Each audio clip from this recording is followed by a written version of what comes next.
Chapter 1. Chastity. 2 weeks had passed since I'd last spoken to my mom, and I was dying to tell her our good news. My baby was healthy, and my mom was going to have a granddaughter. I hoped she'd be happy for me. But I didn't want to just call up and blurt it out, not like the initial announcement. I wanted to do it right this time and tell her face to face, mother to daughter. This called for some planning. So I called my dad and coordinated with him to organize a dinner for all four of us. Axel and I would meet him and Mom at a restaurant in the city. When Saturday arrived, Axel sent a car to get me, and I met him at his apartment so I could shower, wash my hair, and change into an outfit more suitable for a nice dinner. "I can't believe how nervous I am," I told him while I was applying my lip gloss in the bathroom, my stomach aflutter with butterflies. I'd bought a new simple black dress that was flowy around the boobs and waist. My tummy was starting to pop, and I was almost 15 weeks along. Nothing fit me right, especially around the middle, so new clothes seemed like the best option. "You look beautiful," Axel said from behind me. I glanced up in the mirror to where his reflection was staring back at me. "And you're beyond handsome," I said, sighing at how amazing he looked in a simple pair of slacks and a shirt. Even without a tie or structured jacket, his shoulders were broad and gorgeous. Axel flicked his wrist up and glanced at his watch. "We should go. You ready?" "Yeah." I checked my reflection once more, then lifted my hand to stare down at the ring adorning my ring finger on my right hand. I'm not sure I've ever really told you just how much I love my ring. I wear it every day and I've never taken it off. "Never?" he asked, coming forward to stand behind me. I shook my head slowly, leaning into his warmth and staring at his face reflected in the mirror. Never. Not even when I thought we would break up. At the time, I had been so angry at him for missing the sonogram, I could barely breathe. He kissed my hair. "Let's go, babe." We took the elevator down to the garage and got into his car. "Still nervous?" he asked. I folded my hands together over my stomach. "Absolutely." "Why?" he pressed. "Are you worried your mom will start another fight?" "Oh, she definitely will," I told him with a grin. "That's just her way. With both you and Dad there tonight, I can only imagine what she's going to say." Her pregnancy hormones were most likely all over the place, which I completely understood. Mine were still kicking my butt. The sickness had all but subsided, thankfully, but I was snappy, teary, and horny. What a combination. "Then if it's not that, what is it?" Axel asked as we drove out the garage door and toward the restaurant. "It's just," I sighed, trying to think about the right way to put it. "I think I just worry that she won't want to know about our baby, that she'll decide it's all too difficult and she doesn't want to be a grandma." Hot tears filled my eyes and I waved at them while blinking rapidly. I was wearing more makeup than usual, and I didn't want it ruined and dramatically running down my face. "I doubt that will be her response," Axel said, attempting to calm my nerves. "But even if it is, I've heard things change once the baby arrives." I glanced across the interior at him. "How do you know that?" I'd read the same thing, but how had he heard of it? Axel shrugged as he pulled into a valet spot outside the restaurant and turned off the ignition. "I'm 20 years older than you, sweetheart. I've had friends have babies 50 times over. One of my best buddies had a baby before he even finished high school, so I've heard my fair share of stories. And one of the main themes has always been that no matter how the parents react when they initially find out about the pregnancy, they're very different when they actually have a real baby to hold and love." He reached across and picked up one of my hands, bringing my fingers to his lips to kiss. "So don't worry. Things will work out, especially once they see our baby girl. She'll win them over." "You haven't told my father we're having a girl yet, have you?" I asked. He shook his head adamantly. "No, I wasn't sure you wanted to share that with anyone just yet." The valet rushed over to the car, so we both climbed out. Axel tossed the keys to the guy who looked about my age, and we headed into the restaurant. "I thought we would tell them tonight," I said. Since we know the results were pretty much 100% accurate, I figure, why not? The IPSI test made me feel a lot better about thinking of our baby as a girl. We hadn't talked names or anything like that yet, but I was feeling more comfortable every day with the little being growing inside me. With a hopeful smile, I tucked my hand into the crook of Axel's elbow. He glanced down at me. Okay, let's do it. We walked into the restaurant and I glanced around. It was spectacularly beautiful, with dimmed lighting, pristine white tablecloths, and classical music tinkling away in the background. This place is lovely, I sighed. I thought it would be nice to go somewhere we could talk and hear each other, Axel said. The maitre d' took our name, then escorted us over to a round table with 4 seats. Yes, it's definitely quiet, I all but whispered. There were only about 10 tables in the whole place, and everyone was quietly sipping on their wine and eating their food. Slowly.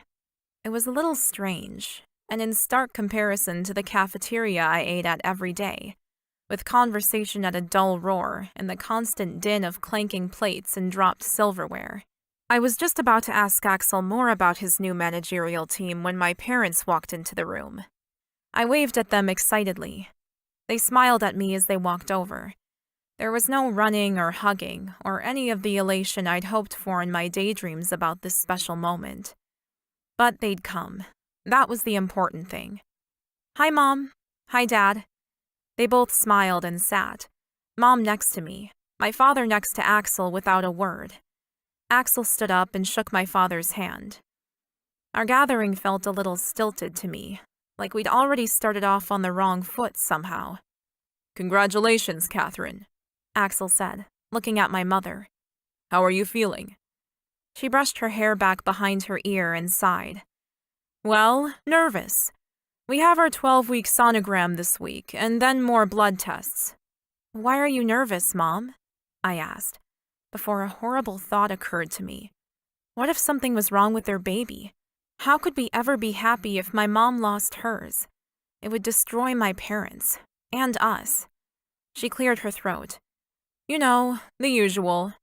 The doctors keep referring to my mature age like it's some sort of disease.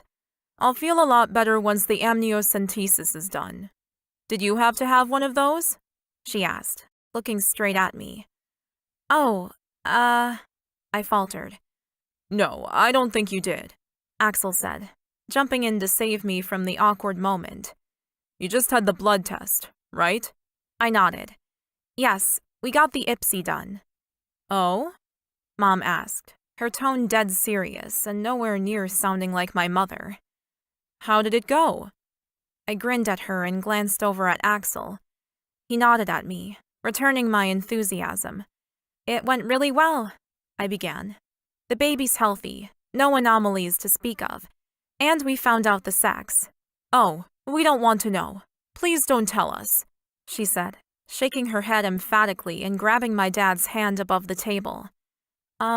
Okay, I managed, feeling my heart fall sickeningly low inside my chest. I had been looking forward to this moment. I wanted to share. I thought my announcement would be met with enthusiasm and support. Instead, it felt like I'd run face first into a brick wall. I glanced over at Axel, at a total loss. Why wouldn't they want to know? Axel turned back to my parents in an attempt to salvage our evening. Are you two finding out what you're having, or would you rather not? Oh, we'll find out, Mom assured him. But we won't tell anyone. I think that should be kept private until the day the baby arrives, and then you can announce it. I was flabbergasted. What a ridiculous thing to say to us. What she wanted to do with her pregnancy was up to her, but this was my pregnancy and my news. What right did she have to spoil it like this? Already hurt and exasperated, I looked over to my father. He grimaced apologetically, a worried expression on his face. Then he turned to Axel. Shall we order some wine? Definitely. Axel lifted his hand to summon service. A waiter hurried over and took their order. Mom and I ordered sparkling water.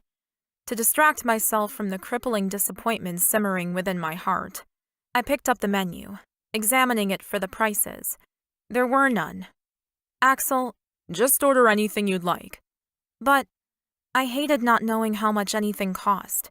It always made me feel uncomfortable. It seemed dishonest, like a trap. He reached for my hand and did his hand-kissing trick. It worked every time. I slowly relaxed and returned to perusing the menu. I was starving and low on iron.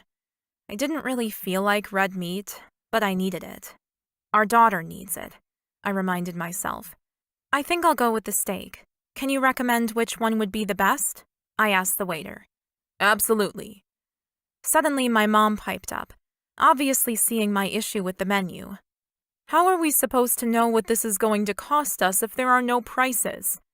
I sighed and glanced at Dad. This was fun. Dinner's on me, Axel said smoothly. I owed Pat dinner from his birthday, and I thought we could double up with the joint celebration of our babies. My mother's aggravated frown said it all, but at least she kept whatever was whirling around inside her head to herself. We eventually managed to order, even though my mother asked the poor waiter 20 questions and embarrassingly ended up requesting a meal that wasn't really on the menu anyway. When that was finally done, I really felt like a drink, but that wasn't going to happen, not for a while yet. Our baby came first. My annoyance and disappointment would have to find other ways to cool off. I decided to steer the conversation into hopefully safer waters. Axel, how's the new management team going? I didn't get to ask you before we came in. Management team? My dad repeated. Axel shifted on his chair, seemingly uncomfortable. I frowned. Hadn't he told my father about this team yet? Well, I was going to ask you about it, actually, Pat. On our run tomorrow. Ask me what? Well, Axel began and glanced over to me. It's been pointed out to me by a few people who shall remain nameless that I'm a bit of a workaholic. Dad chuckled and picked up his glass of red wine. Can't argue that. So Cheryl at my office has been working on hiring me a group of managers to take over some of my workload, which will free me up to pursue new accounts and perform the executive tasks that I prefer. I watched my father's face as Axel spoke, and his surprise was obvious. Seriously? Dad asked, his brow crooked. You're hiring managers to take on some of your responsibilities? He's delegating, I said with a grin. My dad's eyebrows dropped. I realize that. I'm just surprised. Axel reached over and grabbed my hand, threading our fingers and holding my hand where everyone could see. I want to slow down for Chastity and the baby. I want to be able to be there for her when she needs me. So, how many managers are we talking about? My father asked, his tone very businesslike, considering Axel had just said the most amazing thing about his dedication to me and our baby. I've hired 3 so far, all graduates from the same year. Oh, that's right, I said, joining in on the conversation. You mentioned Taylor wanted you to interview some of her classmates. Yes, Axel said, grinning back at me. And it's working out fantastically. They're all specialized and work really well together. So, what did you want to talk to me about? Dad prompted again. Axel squeezed my hand. I haven't actually mentioned it to anyone yet, but would you consider coming to work with me? I glanced over at my mom, whose eyebrows had narrowed. In what capacity? My father asked. Because we always said we wouldn't work together. I squeezed Axel's hand. You and Dad have wanted to work together before? He nodded. Yeah, we always said it wouldn't work, but since we're sort of family now, I thought I'd ask. I gaped at him. Oh God. Mom was going to have a fit over this. Chapter 2. Axel. The tension around me was worse than the most hostile takeover meeting. What had I said that was so wrong that everyone at the table was looking at me like I was insane? What's wrong? I asked. Patrick shook himself as though getting rid of bad thoughts. In what capacity? As my second in command, I said. I'd been thinking about it a lot, and I couldn't see any good reason why Pat shouldn't work for me. He was terrific at what he did. You'd oversee all the new managers I've hired, I continued. They're mid-20s and could use your experience to coach them and keep them from doing anything stupid. Tell me about them, Pat requested. I gave him a quick rundown of the 3 new hires, 2 women and 1 guy. Between them, they spoke a half-dozen languages and specialized in business, finance, and economics. I'll come by tomorrow and meet them, if that works for you. Patrick's face was thoughtful, his eyebrows drawn together. There's no pressure at all. You don't have to say yes, I told him. But I need more managers, and you'd be a perfect fit. If you don't think you can work with me— You mean for you, right? Catherine interrupted, correcting me. I slid my gaze over to the woman who'd twice managed to get accidentally pregnant by my best friend, 20 years apart. Sorry? You keep saying you want Patrick to work with you, but you mean you want him to work under you. I frowned in consternation at Pat's partner and Chastity's mom. What was wrong with her? Was it just pregnancy hormones? I'm offering my best friend a job that he would be brilliant at and pays twice as well as his current position. I was rounding down, actually. My new managers made more than Pat, and I'd pay twice their salary for an executive manager of his skill and work ethic. I'd never offered before because we'd made an agreement not to mix our friendship with business, but it didn't make sense anymore. Not with our current familial connections. Chastity squeezed my hand. That's so thoughtful of you, Axel. Thank you. I could see she was grateful, and I wasn't going to say it out loud now, not with Catherine out for blood. But it had been Chastity's recommendation in the first place that I look to her father for a manager that had me thinking about it again. I should have done it years ago, I admitted, feeling a little embarrassed. I probably should have offered him the job at a different time, when we were alone or over the phone, so he had time to think it over without the social pressures of a family dinner. Why didn't you? Catherine shot out, clearly still on the warpath. Or maybe the question is, why are you offering now? For Chastity's benefit? Because it's certainly not for ours. Katie? Pat whispered at his partner, staring at her with a grimace rippling over his face. Catherine just glared back at him, unperturbed. I sat up straighter, regretting the offer completely, or at least its timing. Look, I didn't mean to upset anyone. Maybe we can talk about this another time, Patrick? Yeah, good idea, my best friend answered. Chastity took her hand out of mine and reached for her soda. So, what's your problem, Mom? Uh-oh. Chastity, maybe we should leave it. No, I want to know. Chastity stared at her mom, unflinching. Well? Well, what? Catherine barked back, her glare now trained on her daughter. What's your problem tonight? You know there's no paid maternity leave in America, right? So why wouldn't you encourage Dad to get a better job? A higher-paying job? That was a good point, but I wasn't sure it was one Catherine was going to consider. If there was one thing I knew about her, it was that she was bitter and prideful to a fault. She always had been. You don't need to concern yourself with our finances, Chastity, Catherine snapped, sticking her nose in the air. We're perfectly fine, thank you. A lot more comfortable than we were when we had you. Good, Chastity said. Then you won't be guilting this baby into thinking it's his or her fault you don't get to do anything. Whoa, okay. Sweetheart, this whole dinner was going south at an exponential rate. Luckily for me, since I had no idea what I was about to say next, 2 waiters turned up with our dinners, serving all 4 of us at once. I stared down at my prawn risotto and picked up my fork. This was now awkward as hell. Enjoy your meals, the waiter said, and took their leave. Catherine's eyes were flaming with anger. How dare you? She hissed at Chastity. My future bride's hand tightened into a fist on the table before she hissed right back. How dare I what? How dare you think you can tell us what to do? You're the one who's repeating all the same mistakes we did, and you think you know better. Well, you don't. You barely know this man, and you're too young to have any baby, let alone his. There, I said it. Catherine threw herself back in her chair and crossed her arms over her chest. I stared at her with my mouth open, shocked she'd actually had the lack of decorum as an adult to say such a thing, especially in public, over dinner. I glanced at the mother of my child. Chastity was beginning to boil with anger. Her face was flushing redder and redder by the moment. I looked straight at Pat and wished I could whisper to him, "What the fuck do we do?" But he was just staring at me with the same hopeless feeling I had pushing through my chest.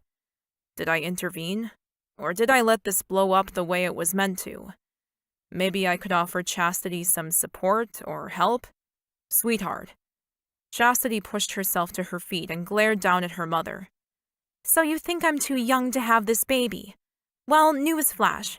I'm older than you were with me, and in 1,000 times better financial position. So you are wrong, Mom. Totally wrong. You should be going to chiropractic school, Chastity. Chasing your dream. Not letting one mistake ruin your future, she fired back. I started to interject, but Chastity exploded beside me. This isn't a mistake, she practically screamed in the quiet restaurant. You're the one making mistakes, getting pregnant at 43, but I at least supported you when you shared your surprise. Catherine got to her feet too, not to be outdone by her daughter's theatrics. This baby is our second chance, to be together, to be a real family.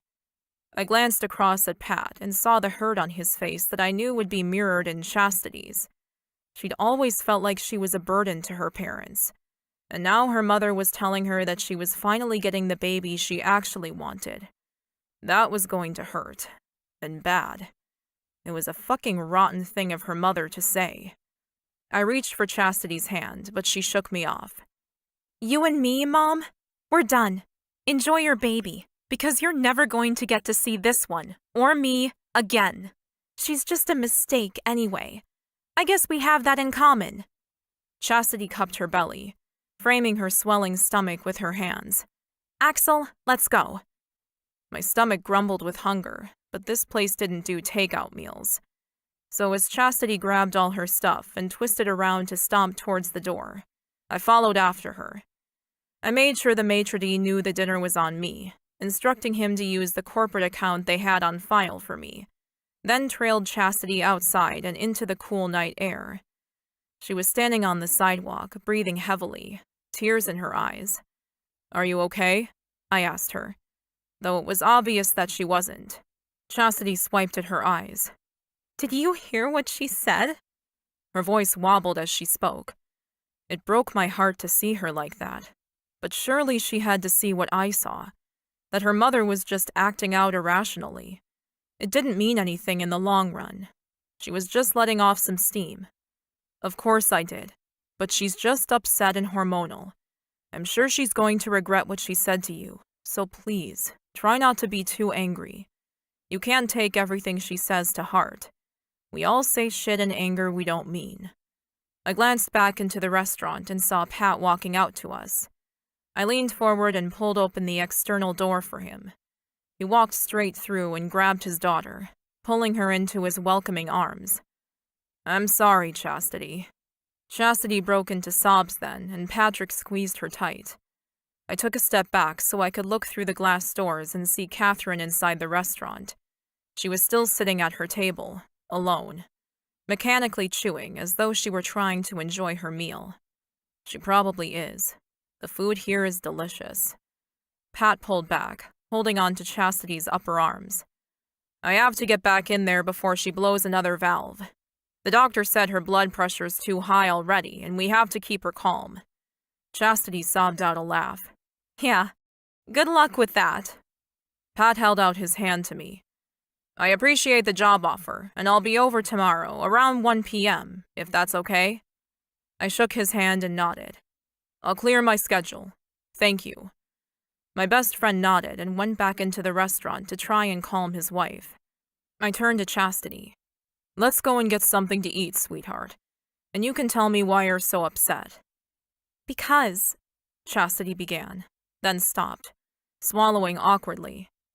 Because, she couldn't speak, so I gave the valet the card for our car and took her hand. Where would you like to go for dinner? We can go anywhere you want. She sniffed and wiped at her eyes. Anywhere? Anywhere. I might regret the offer later, but I could always order in something if I was still hungry and didn't like her choice. My car pulled up in front of us, and the driver got out and tossed me the keys. "Where to, beautiful?" I opened her door and made sure she was buckled in before I rounded the hood. Once settled in my seat, I glanced over at my beautiful girl, who was red and smudged, and who I loved more than anything in the world. "Home," she said.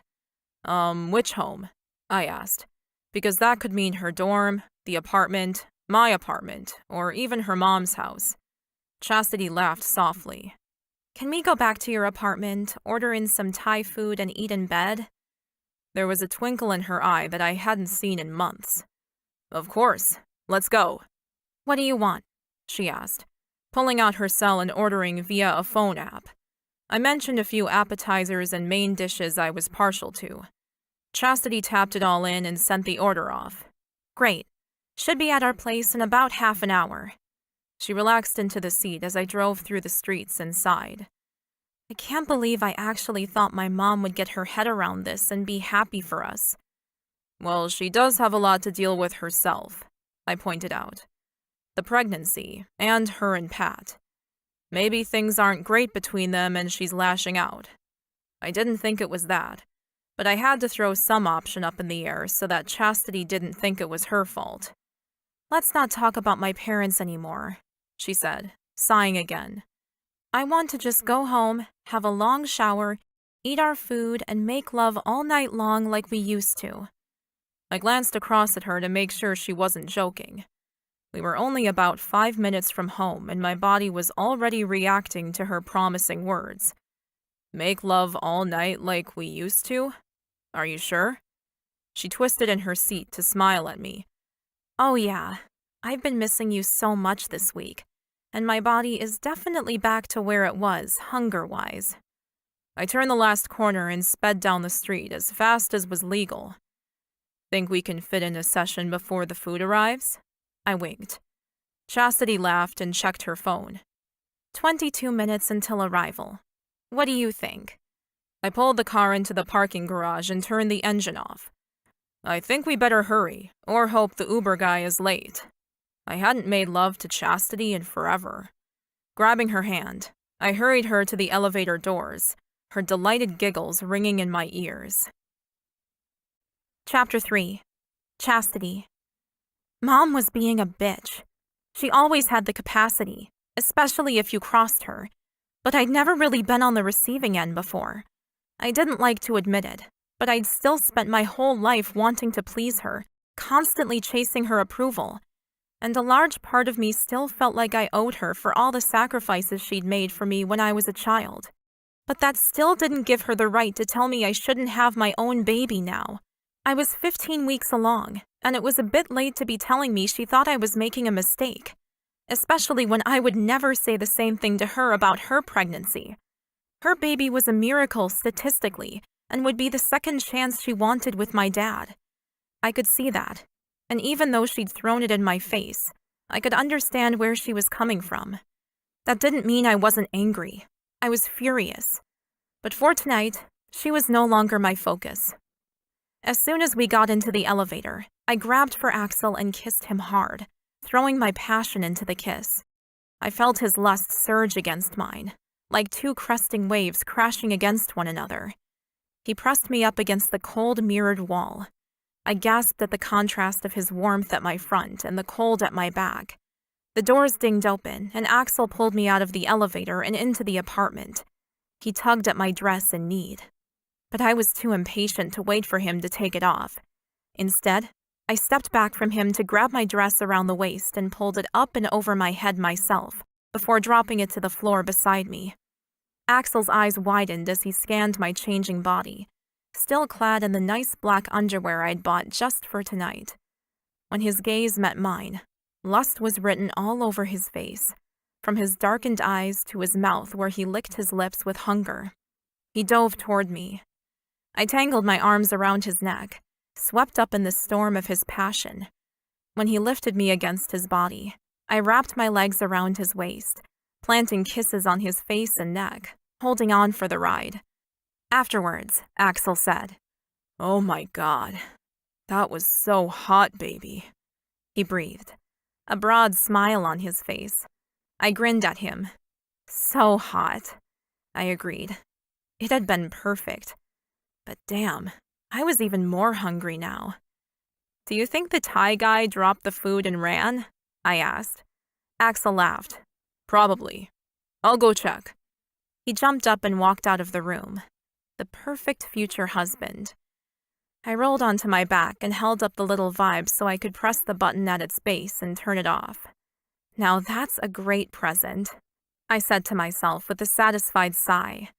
When Axel came back, he was still naked and had bags of Thai in his hands. "Picnic in bed?" "Oh, absolutely. That sounded perfect. And it's exactly what I wanted." I shuffled to the top of the mattress and sat up against the headboard, cupping my belly with my hand. I was getting bigger by the day, and I was loving it.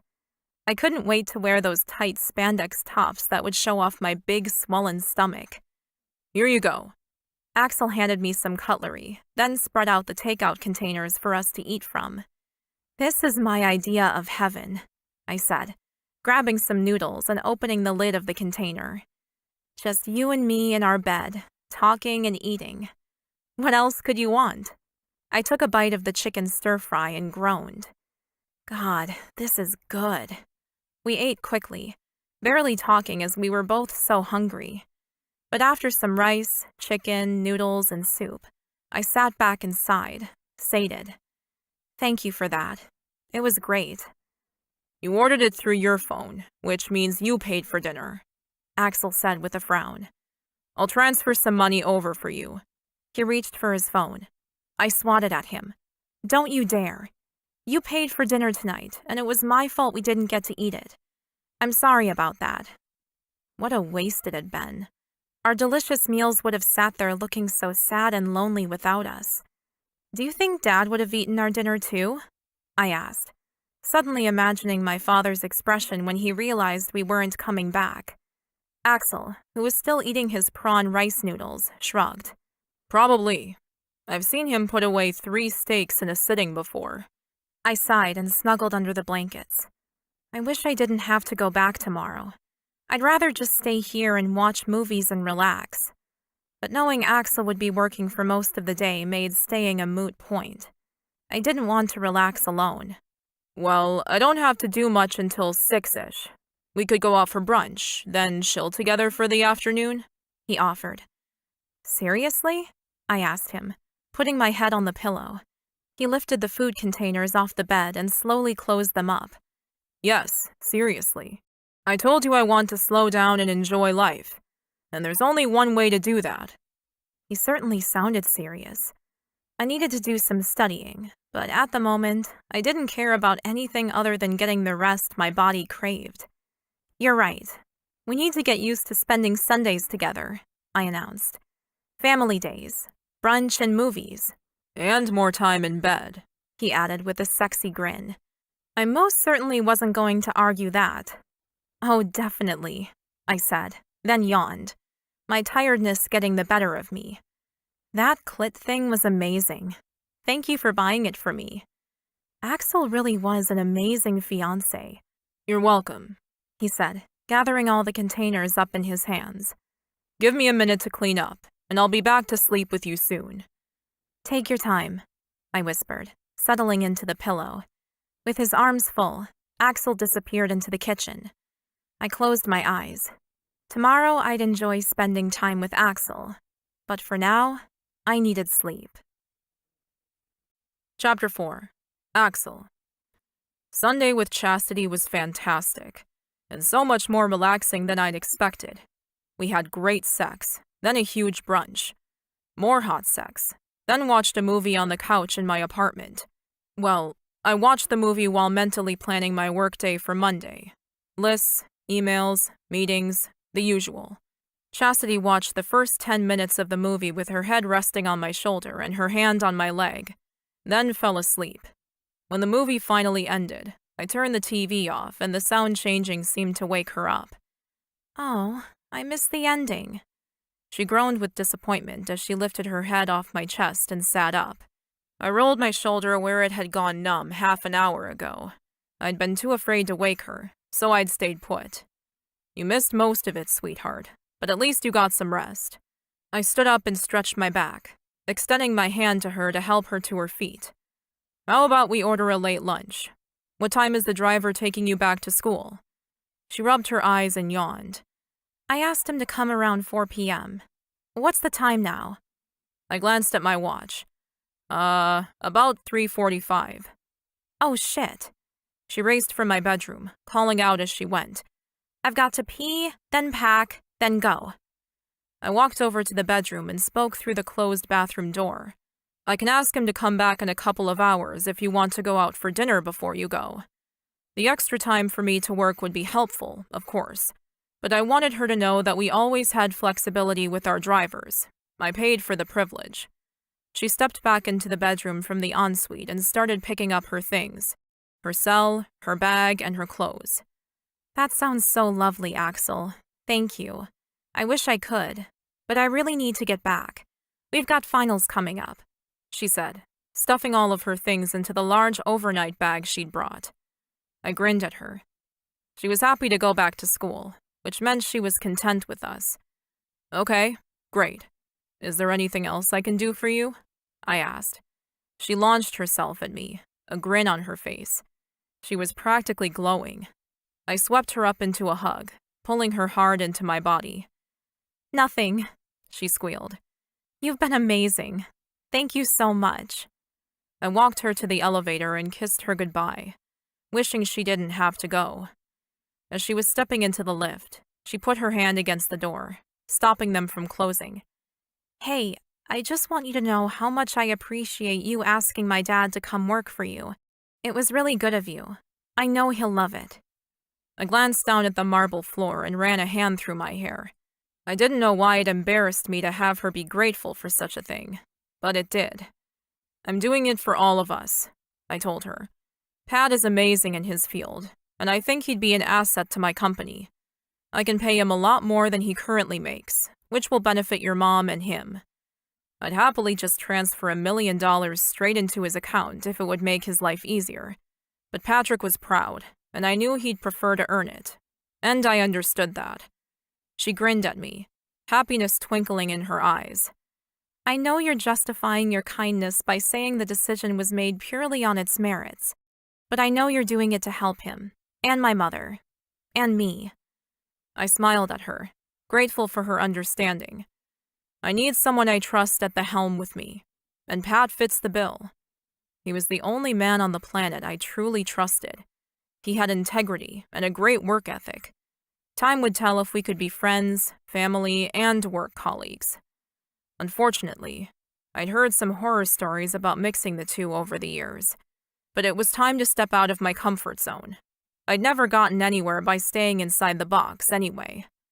I love you, Chastity chimed as she stepped back into the elevator and let the doors close in front of her. I held my hand up in farewell. I love you too, though I wasn't sure if she heard me as the doors closed on my words. I sighed and glanced around. The apartment was so quiet now, so empty. Exactly how I used to love it. Not so much anymore, I realized, as the silence sank down on me like a weight around my neck. I sighed once more and wandered into the kitchen, cleaned up, made myself a protein shake, and headed for the office. It was midnight when I next checked the time. I'd gotten a lot of work done and was prepared for the week, including Patrick's impromptu interview. The following day, I was up and gone by 6. I went to the gym, had breakfast, and was in the office by 8 a.m. My new managers were already in, working away in the conference room Cheryl had allocated for them until we could find the right space to put them all. I liked having them close by my office, and them being together meant they brainstormed and bounced ideas off each other, which benefited everyone. How are they doing? I asked Cheryl as I stood by her desk, staring at the trio through the glass windows of the meeting room. Cheryl gave me a rare, approving smile. They're doing very well. A little too enthusiastic at times, but I can't fault their work, or their intent. What are you going to do about them? What do you mean? They need a leader. You and I know that. And you can't do it. You're too busy. I grinned at my office manager, always one step ahead. I have Pat coming in today to meet them. I've offered him the job. Patrick Johnson? Your friend? Yes, that's him. And Chastity's father, too. Cheryl's mouth dropped open, then she snapped it up again. Damn, where was the camera when you needed one? That was the first and probably last chance I'd ever have of capturing a moment when I shocked Cheryl. I didn't know that was the connection, she admitted. I grinned, suppressing the laugh that rose. When we met, we didn't know the connection either, and once we did, well, it was too late. And thank God for that. If I'd met Chastity as Pat's daughter, I would never have looked at her as anything more than the daughter of a friend. How is her pregnancy going? Cheryl asked, her tone all business polite. Good, I answered in the same tone. 15 weeks along so far, I think.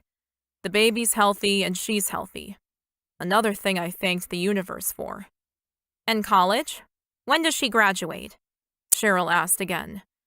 I glanced at my office manager, who'd never shown more than a professional interest in my personal life before. A month or two. Not long now. Okay. I'll get back to work and bring Patrick around to you when he arrives. I stopped myself from responding with a, thanks, boss. Sometimes it truly felt like I worked for Cheryl, not the other way around. Thanks. Cheryl headed off and I went back to work. At 1 p.m., there was a knock on my office door and Patrick walked in. Those three are gonna take over this company, Axel. You're in trouble. I laughed and closed my laptop. You've been here less than a minute and you've already worked that out? I got here half an hour ago and have just been hanging out with Cheryl and listening in on the three of them. They swap between English, French, and some other language I didn't quite pick up on. I grinned at him and gestured to the chair in front of me. You want to sit and chat? Nah, I was thinking we could go out for lunch and talk there. I'm starving, and I know you haven't eaten yet. I stood up and walked around the desk. Would you like to take the 3 vicious babies along? He shook his head with a smile. Nah, I already know I want to work with them. So you're in? Pat thrust his hands into his pants pockets and nodded his head.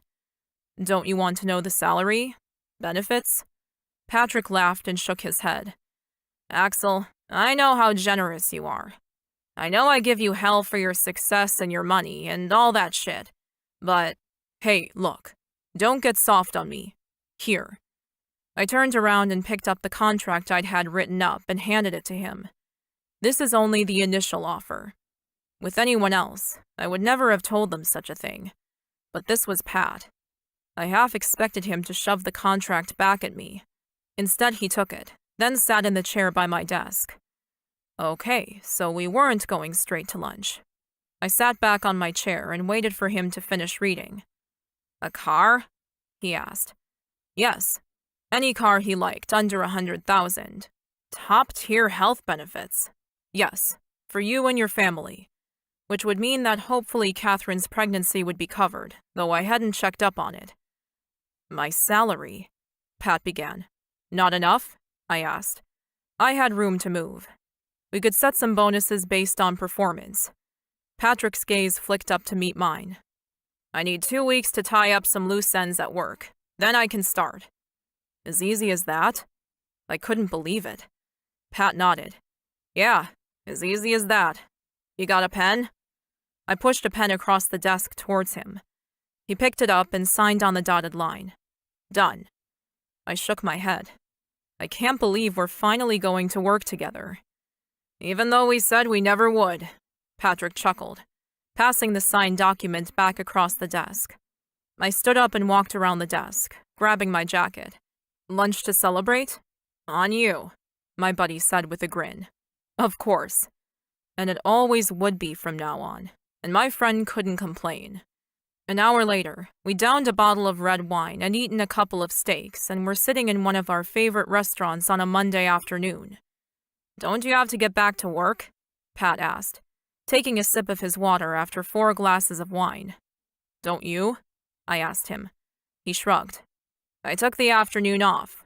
Then I will too, I declared, then ordered another bottle of red. I still owe you that birthday meal, and since the other night got shot to hell, we can pretend this is your birthday lunch. Pat groaned and ran both hands over his face. Fuck, that was ridiculous. Katie is so worried about everything at the moment, and it makes her crazy. Yeah, makes her a crazy bitch. Can I ask you something? Sure, Pat said, taking the bottle of red from the waiter and pouring us both another glass. At this point in time, I don't think we should have any secrets. Why now? I asked. I'd thought we were pretty solid as friends before. He mock glared at me. Because you got my daughter pregnant, and I saw you two naked in your apartment. I don't think we can get much closer, man. I burst out laughing. I couldn't help it. Okay, but I just wanted to know how you're doing with the pregnancy. Catherine's, I mean. You happy about being a dad again? Are you happy about being a dad for the first time ever? I stared at him and let my joy spread over my face in a massive grin. I couldn't be happier. That baby is the best thing that ever happened to me. Except for Chastity, of course. And it's not even here yet. She's not even here yet, Patrick corrected, then sighed heavily. I'm going to have a granddaughter. I can't really believe it. I huffed out a laugh. I can't believe my daughter is going to be your granddaughter, man. But hey, stranger things have happened. Name one. I couldn't. And Pat and I spent the rest of the afternoon drinking and laughing about it. We sealed our new working relationship with wine and good conversation, and it was truly one of the most enjoyable days I'd had in a very long time. Chapter 5. Chastity. The next month flew by. I was super busy at school, and Axel's workload was hectic, but he still drove down every weekend to spend time with me. Or more accurately, he was driven. I like to joke with him that he was turning into a regular old billionaire now, having a full-time driver. But he just laughed and said it was my fault. I'd told him to delegate some jobs so he could work more effectively, and allegedly, driving was one of them. My dad and I chatted every other day, and he and Axel were getting on well at work. They were both men who tended to be masters of the understatement, especially when it came to their own accomplishments. But if I had to guess, I'd say they were killing it together. In fact, it was time I checked on it. My driver arrived, thanks to Axel's protectiveness, now that I was 20 weeks, to drive me to my sonogram in the city. I'd offered to be closer to him so he could make it easily from work. As we set off, I put my bag on the seat next to me and picked up my phone, calling Axel's office. A familiar voice answered the phone and I grinned. Hi, Cheryl. It's Chastity. Hello, young lady. How are you feeling today? Great, actually. A bit nervous about my sonogram, but I'm sure everything will be fine. One hand went to my basketball of a belly as I said the words. I'd read so many horror stories online about women losing their babies later in pregnancy. I didn't know how I'd cope if I lost my daughter now, especially since I could feel her kicking and shifting. Being able to physically feel her moving around in there made it even more real, and I felt very attached to the little being inside of me. I'm sure you will be fine, Cheryl said in her mothering tone. And I'll make sure Axel doesn't miss it, even if I have to drive him there myself. I laughed out loud at the image her words evoked. I love you, Cheryl. You're awesome. Well, you're a good girl, Chastity, and I'm very grateful Axel has found someone like you. We were silent for a moment, and I enjoyed the glow between us. I'd never met nor spoken to Axel's mother. By all accounts, she was a cold, horrible woman. So, in some ways, I think Cheryl's presence in Axel's world was a little motherly. I certainly got that vibe from her. She was professional to a fault, but she had a big heart and was fiercely loyal. On the other hand, my own mother didn't want to talk to me. And for the sake of our health and our babies, I decided it was best not to try and contact her. Dad kept me up to date with any pertinent information, and I had to assume he did the same with her in regards to me. So, as far as I could see, Cheryl was the only maternal influence either of us had at the moment in our lives. So it was nice to hear her say such beautiful things. Thank you, Cheryl. I appreciate it. So, that being said, what can I do for you, young lady? I grinned, and there she was. The business manager was back. I'd like a report, please. A report? She asked, sounding confused. I grinned. Yes, I want to know how my dad and Axel are getting along. Neither of them will tell me the truth. They only say it's going fine, but I know you'll tell me, Cheryl. I'm going to put you on hold for a moment, okay? Of course. Was she running to another room so we could gossip without all her staff listening in? Within a minute, she was back on the line. Thanks for holding. I had to move from where I was. That's no problem, Cheryl. Of course she had to move. I knew it. She has gossip. I'm not sure I should report in on my boss, Chastity. Yeah, right. I don't need specifics, Cheryl. I just want to make sure there isn't going to be some big blow-up. You know, with them being nearly related because of me, best friends, and now work colleagues, I've been extremely nervous about how they're getting along. But neither of them will say much about how things are going. Cheryl laughed softly. I can tell you that things are going much better than even I anticipated. And I had great hopes for the alliance. Really? I asked, happiness filtering through my chest like sunlight. Are they getting along that well? Did they have lunch together? Brainstorm ideas? Did Dad have an office next door to Axel's now? Cheryl chuckled. Well, they don't spend a lot of time together. Patrick oversees the managers and takes responsibilities from Axel, which leaves him to do more CEO-related tasks. So he ends up walking around and talking to them instead. I'm finding it funny. She was finding it funny? How is it funny? She would probably be the only one that found it humorous that Axel was out of his depth. She huffed out a laugh. Yes, I don't think he quite knows what to do with himself some days. The younger managers are doing a fantastic job, and your father oversees them well. He teaches them while he's guiding them. I think he'll help Axel take the whole company to the next level, if Axel's ready for it. I frowned. Why wouldn't Axel be ready for it? He worked harder than anyone else I knew and had achieved so much in his lifetime already. I'm not saying he's not, but it would require a lot of time and dedication on his part, and I think his focus has shifted. I didn't know what to say. I knew his focus had shifted. He had a life now, a partner and a baby on the way. Don't get me wrong, Chastity. I'm glad he's changed priorities and has you. But you should know that his business model has the capacity to double and triple his revenue if it grows the way he's always planned for. And with your father at his side, I think they can do truly amazing things. I nodded to myself with pursed lips. Thanks, Cheryl. It wasn't exactly the report I'd wanted, but she'd given me an honest one, that was for sure. I better go, Cheryl said. Good luck with the scan this afternoon. It's 2 p.m., correct? Yes. And in a rare moment of worry about Axel, I'd actually forgotten about the scan entirely. That's what I needed to focus on. My baby. Our life together. Not the worries that came with being engaged to a billionaire. Cheryl said goodbye and hung up. I put my phone down on the seat next to me, deflated. I'd gone into the conversation looking for gossip and something happy to focus on. But instead I felt sad. Cheryl was saying that Axel and my dad worked brilliantly together. So brilliantly, in fact, that they could push past some corporate glass ceiling and beyond. But only if I got out of the way. Was that true? Was that what Axel wanted? To live to work? Or was I being unfair in making him choose? I didn't know either way, but I had to talk to him about it, and soon. The car trip took longer than I thought it would.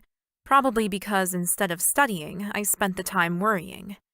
But soon enough, I was in the waiting room filling out another form when Axel walked in. Hey, sweetheart, he greeted me, sitting down on the chair next to me. How's your day been? He wore an expensive suit and looked powerful. Hot, in fact. What was the question again? My day? Oh, fine, I said, loving the way his hand slid straight onto my thigh. Protective. Possessive. I reached for his hand to hold, my stomach churning. Hey, Axel? Yeah? How did I ask this without causing waves? Am I holding you back? He twisted in his chair to stare at me. What are you talking about? I mean, your business is doing so well, and you and Dad are doing great things.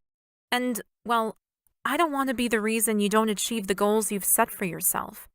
Axel frowned at me. Chastity, I'm confused. And he should be. I'd gone out of my way to make sure he worked less, and now I was having second thoughts? I'm sorry, it's just… Are you happy? Of course I'm happy, he said, squeezing my hand and smiling at me. I know, but have I ruined work for you? He sighed. Look, work is strange at the moment. The management team has taken so much of my workload, at times I'm not sure what I should be doing. I grinned at him, needing to make a joke. Yeah, but you needed 4 people just to take over some of your work. What does that say about how much you were doing? Axel chuckled.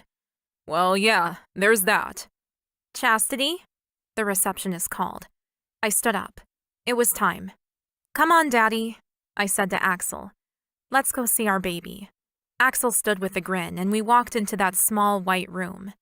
I lay on my back and lifted my top, used to the routine of scans already. The sonographer smiled at me as she got the lubricant ready. This is a longer scan as we're looking at all the anatomy. So here we go, she said, setting the probe on my belly. I looked towards the screen, the black and white lines soon wriggling into the shapes that I knew so well. There she is, I whispered and glanced towards Axel. He was staring at the screen with an intense look on his face. You know it's a girl? The sonographer asked. Yes, I grinned. The blood test said the baby's a girl. Are they ever wrong? Let's just check, the sonographer said, swiping the probe over my belly. No, they weren't wrong. That's a little girl. Axel sat down in the chair next to me and grinned. She's beautiful. I stared at him, feeling my love grow bigger and stronger. She is. So there's the head. Let's just measure the circumference. The sonographer went on to measure the whole baby, noting that she was healthy and well, no anomalies, and was measuring exactly to term. When we left, I was filled with happiness and clutching more pictures for my wall. I'm so glad you were here to see her, I told Axel as we walked outside into the fresh air. Do you want some of the pictures? He nodded. Yes. Can I have the hand one? I laughed at him. Of course. It was my favorite too, but I wasn't going to stop him from taking the one he wanted. I sorted through the little stack of printouts and handed it to him. There's something special about her little hands, isn't there? He took the picture, then nodded. Yes, she's perfect. Then he glanced back at me. Are you going to stick around so we can have dinner together? I put my hand on his arm and sighed. I'd love to. Do you have the time? Of course I do. We could go back to the apartment and spend a couple of hours in bed.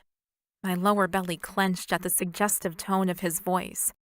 Oh, yes, please. He wrapped his hands around my waist and drew me into him. I went with him, wanting to be as close to his warmth as possible, sliding my hands around his neck and pulling him down to me for a kiss. An afternoon of sex and food sounded like heaven to me, and a great way to distract me from my troubled thoughts. Chapter 6. Axel. I stood in the central area of my main business floor, a sea of low-walled cubicles, and glanced around the office filled with people, marveling at the amount of work being done. Patrick was in the conference room yelling at someone, and everywhere I looked, people were on the phone, staring at computers, or rushing to their next meeting. Surveying your kingdom? Cheryl asked deadpan as she walked up to stand beside me. Well, yeah. I assumed she was joking, of course. But in a way, I suppose I was looking at what I'd created, what my business sustained. Lots of people with jobs, supporting themselves, and possibly families. That was an achievement. And what I liked about it the most was the fact I'd built it up from nothing.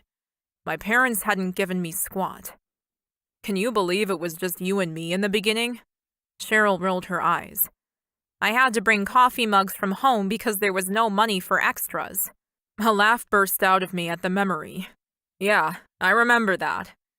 20 years had changed many things, but not my appreciation for Cheryl. I stared at her as she glanced around, checking on the staff like a mother hen watching over her chicks. Perhaps it was time to show my appreciation in a bigger way than a simple thank you. I was hoping to talk to you, actually. Do you have time now, Cheryl? Cheryl met my gaze as though assessing my intent, then nodded once. Yes, I've got 5 minutes. I chuckled to myself as I walked back to my office, Cheryl trailing behind me. She had 5 minutes to spare me, did she? Better not keep her then. I walked over to my desk, turned around, and leaned against the edge. This wasn't a meeting, and I didn't need to sit in my executive chair. I won't keep you long, but I wanted to tell you that I appreciate everything you've done for me and for this company. Cheryl narrowed her eyes at me. Why does it sound like you're about to fire me? Oh, God, no, I cried, shaking my head. You couldn't be more wrong. She stood patiently, eyeing me with suspicion. It suddenly occurred to me she was waiting for me to continue, but the problem was I didn't have anything planned. Time to think on my feet. Well, I want to know how I can best reward you for your loyalty and hard work, Cheryl. A yearly bonus, perhaps? A raise? Tell me what you want, and it's yours. I already paid Cheryl well, but nowhere near what I paid my Ivy League managers, which didn't make sense when I thought about it. Without her, this place probably wouldn't exist. Cheryl shook her head at me. I'm not really comfortable talking about raises and such, Mr. Patterson. You've always been very generous with my yearly increments. I stood up from the desk I leaned on and stared at the woman before me. Can I ask you about your retirement plans, Cheryl? How many years do I have you for before you leave me? Cheryl smiled, though it was tight. Well, my youngest is still in college, and the bills for that are still coming in. So I'm hoping to be here another 10 years or so. Perfect. You have 2 children, correct? We didn't talk about a lot of personal stuff, Cheryl and I, but I'd heard enough to know she was married with 2 sons. Yes. Michael is 27 and Tommy is 21. What's the balance of his tuition fees and boarding? I asked. Cheryl didn't answer, but her eyes went wide as though she were already a step ahead and on to my plan. I just crossed my arms over my chest and smiled at her. I can guess if you want me to. She swallowed hard, her throat working. It's close to 100,000, I believe. But we're happy to do it, of course. Anything to help the boys succeed. The perfect mother. Something I'd never had. I walked around my desk and pulled out my checkbook from my top drawer. Cheryl, without you, I would never have made it past the first year. Without you, I would never have found Taylor or hired Patrick. I sat down in the chair and grabbed a pen. You have been a mentor to me in many ways, so please take this as a bonus for all your hard work. I wrote out a check for 100 grand, tore it off, then got up again and walked over to her. With my heartfelt thanks, I held it out. Cheryl's bottom lip quivered. Mr. Patterson, I couldn't possibly. You can and you will. Or I'll just send it over to your house in cash, unless you'd prefer that. No, Her gaze darted from the paper to me and back again. She seemed to finally realize I was serious, and her hand shook as she reached for the check and put her fingers on the paper. Axel, I don't know what to say. Cheryl rarely used my first name, and it tugged at my heart when she did. Just don't leave me yet. Not until I figure out what I'm going to do next. With work and chastity. Everything. Cheryl swiped at the tear that rolled down her cheek. Then she nodded. No, we still have a lot to do before I can retire. I leaned back on my desk and smiled at the woman who was still standing in the middle of my office, nearly speechless. That's all I needed to tell you, Cheryl. If you want to go to the bank before they close, maybe leave early today? She nodded slowly, her lip doing that quivering thing like she was about to cry. Then she turned on the ball of her foot and walked out without saying another word. I sat and relaxed back into my chair and sighed. That had been well overdue, and it felt great to reward her in a way that truly mattered. I reached for my mouse and began scrolling through emails. I needed a bigger fish, a larger project. Patrick had the managers under control, and the manager trio had most of my work covered. I needed more. More came the week Chastity graduated. She got through her exams, packed her stuff, and drove back to the city in her car. The door opened and she called out, "I'm here!" I jumped at the sound, then grinned. I was going to have to get used to that since she was moving in. I got up from my computer and walked out into the living room. "Welcome home." Chastity dropped her bag on the floor and stretched her arms out wide. "To my $1 million apartment? Ha!" She rubbed her belly and glanced around. "More like 5 million, but I wasn't going to correct her." "How's my baby?" I asked, walking up and putting my hands on either side of Chastity's belly the way she liked. I cupped the solid flesh that felt almost like she'd stuck a basketball under her t-shirt. "She's wonderful," Chastity answered, then leaned forward and kissed me, tasting of sweetness and love. I picked up her one bag.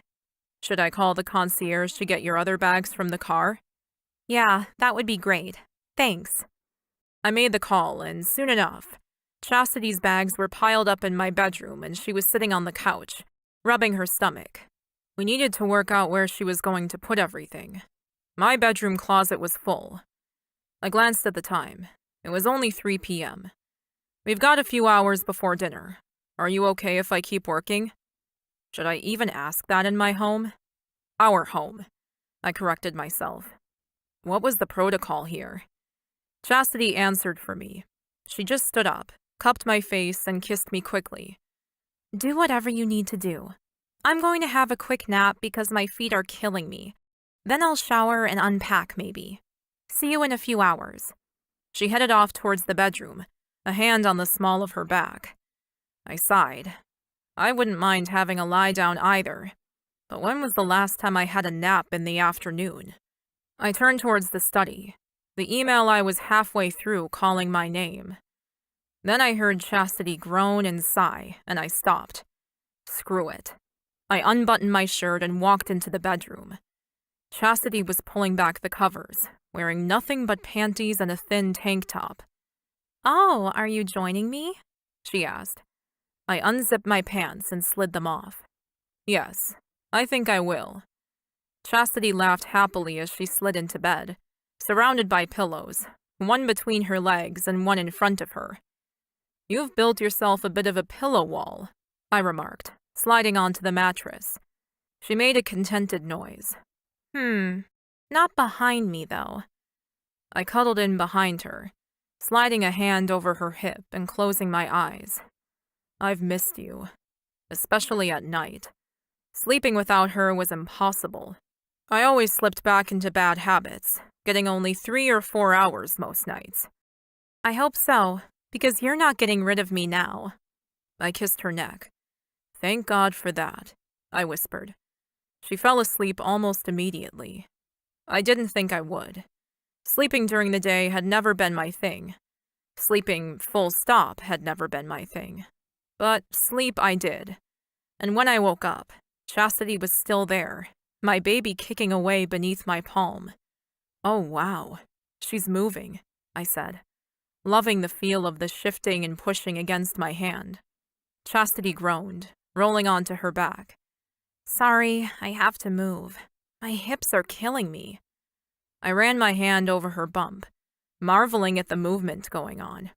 "This is incredible." "Yeah, it is." Chastity smiled, lying happily in my arms. "What are we doing for dinner?" It was Saturday night, and there were 100 places we could go, probably more. We could go out if you're up for it. Japanese, Italian maybe? "I'd love to go out and celebrate a little. We didn't get to do anything after my graduation." "I'm sorry, sweetheart.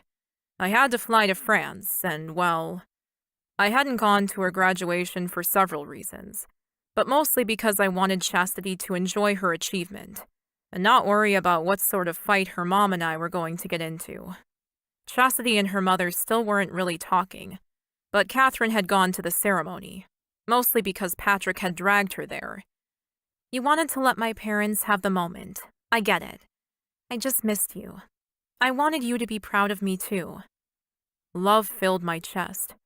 "I am proud of you, sweetheart. I'm very proud of you.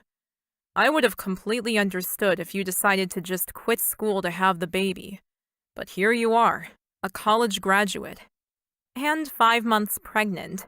she said with glee, rubbing her hands over her belly again. Yes, you are. I pressed my lips to her belly, then rolled out of bed. Let's go then. Dinner. Shower first, she said, Getting up slowly. Are you going to join me? She glanced over her shoulder with a sultry expression. Damn, I'd miss that look. Hell yeah, I said, and followed her into the bathroom. Chapter 7. Chastity. Moving in with Axel was both strange and natural at the same time. Asking him for space to be cleared in the closet took some time, but soon enough he'd sorted out what he needed on a daily basis, and we split the walk-in space. And I moved his extra items to the closet in the spare bedroom. Maybe we should have his and hers closets at the new house, he joked, which inspired me to go on a house hunt. I was heading towards 6 months pregnant, and now that school was finished, I had nothing to fill my time with except for keeping an eye on my health and planning for the future. Our future. Axel left for work around 7 a.m. and often didn't get home until dinner time. One night he'd asked me how my day was, and I begrudgingly admitted, I'm bored. He stared at me like he'd never heard the word before. Sorry. You'll need to define that better for me. I sighed and dropped my fork. I don't know what to do all day while you're at work. I feel like I need a job or something. I'm going a little stir-crazy here. Axel's mouth opened and shut.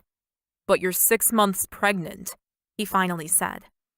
I ran my hands through my hair, then pulled it up into a bun on top of my head. I've been looking at houses for us, and I found one I really like. It's got lots of character and is in a great location.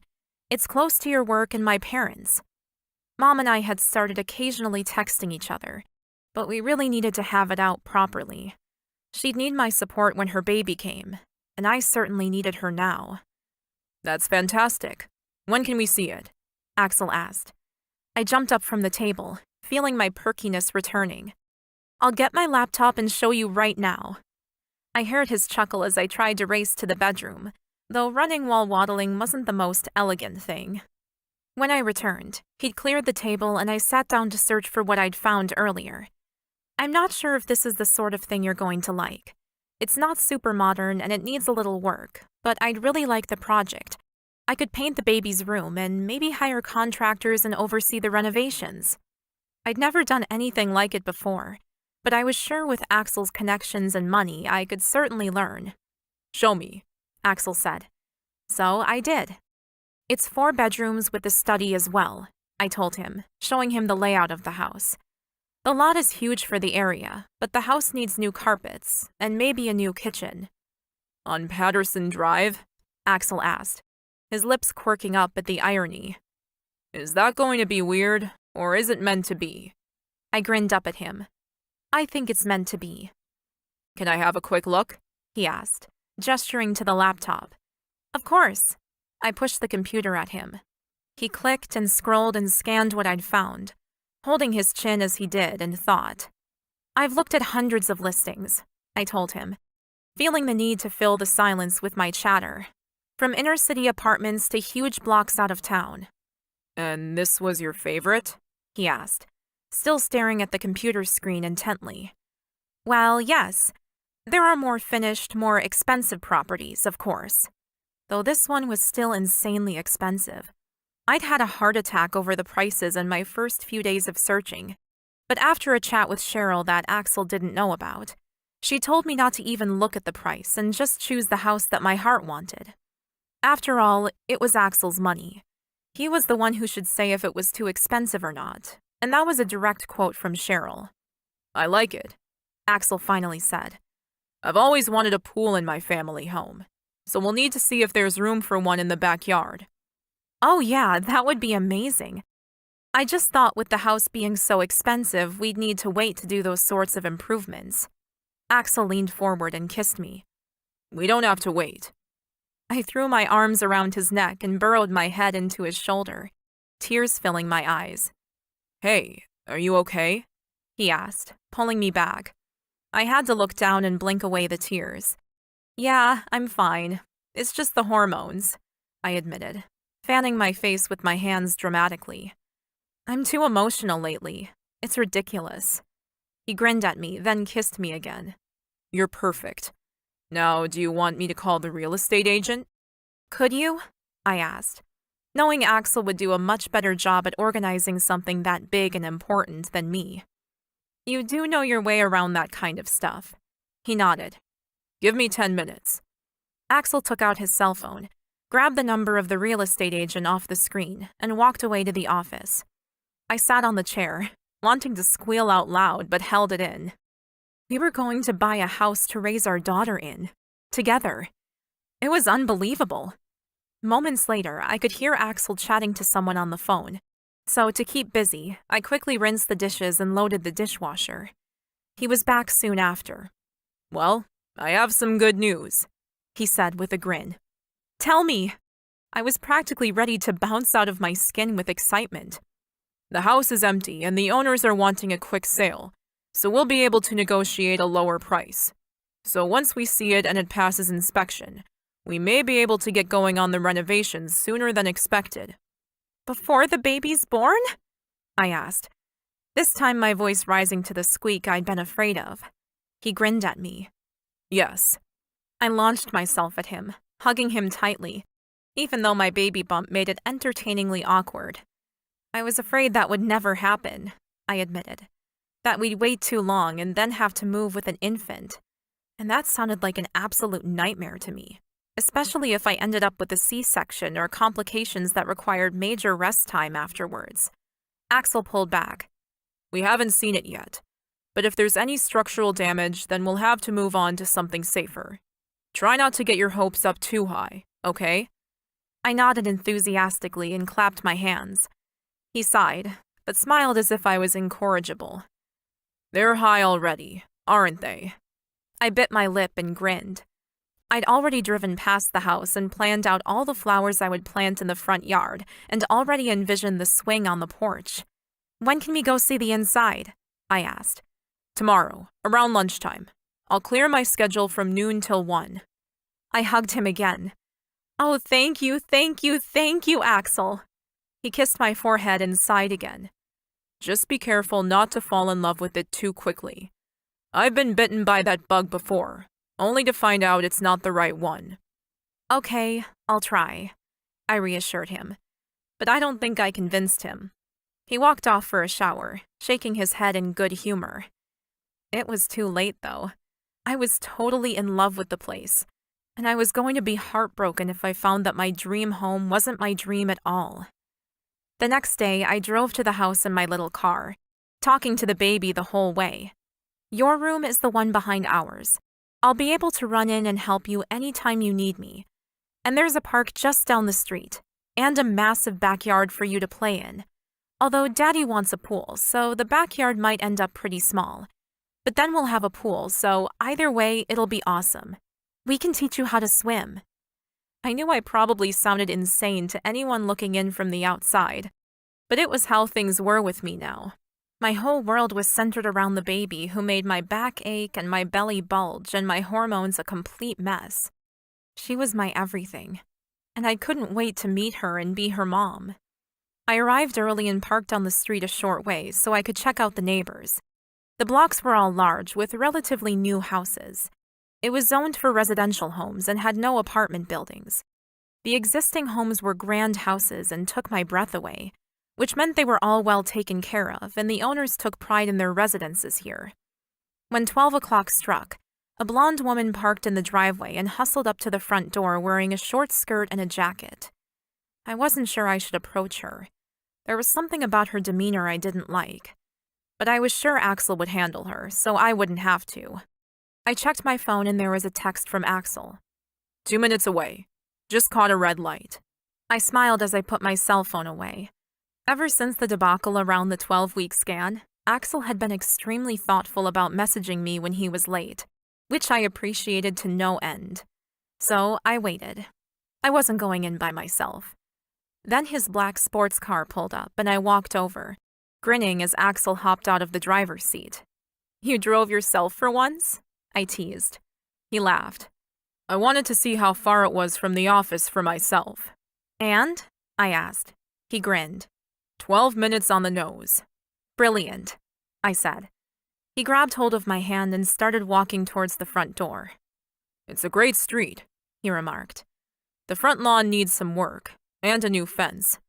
Yeah, a higher one preferably, I agreed, so I can bring her around the front and not worry she'll run out onto the street. Axel smiled at me. Are we going to name her yet? I shook my head. No, not yet, please. I don't know. I can't really explain it. But it seems like bad luck to name her before she arrives. Axel sighed. No problem. But maybe we can discuss options so that we're prepared. Okay, I agreed. We can do that. I already had a list of my top 10 names memorized. Axel rang the doorbell and we could hear the rushing of heels clattering on the floor to the door to open it. Axel Patterson?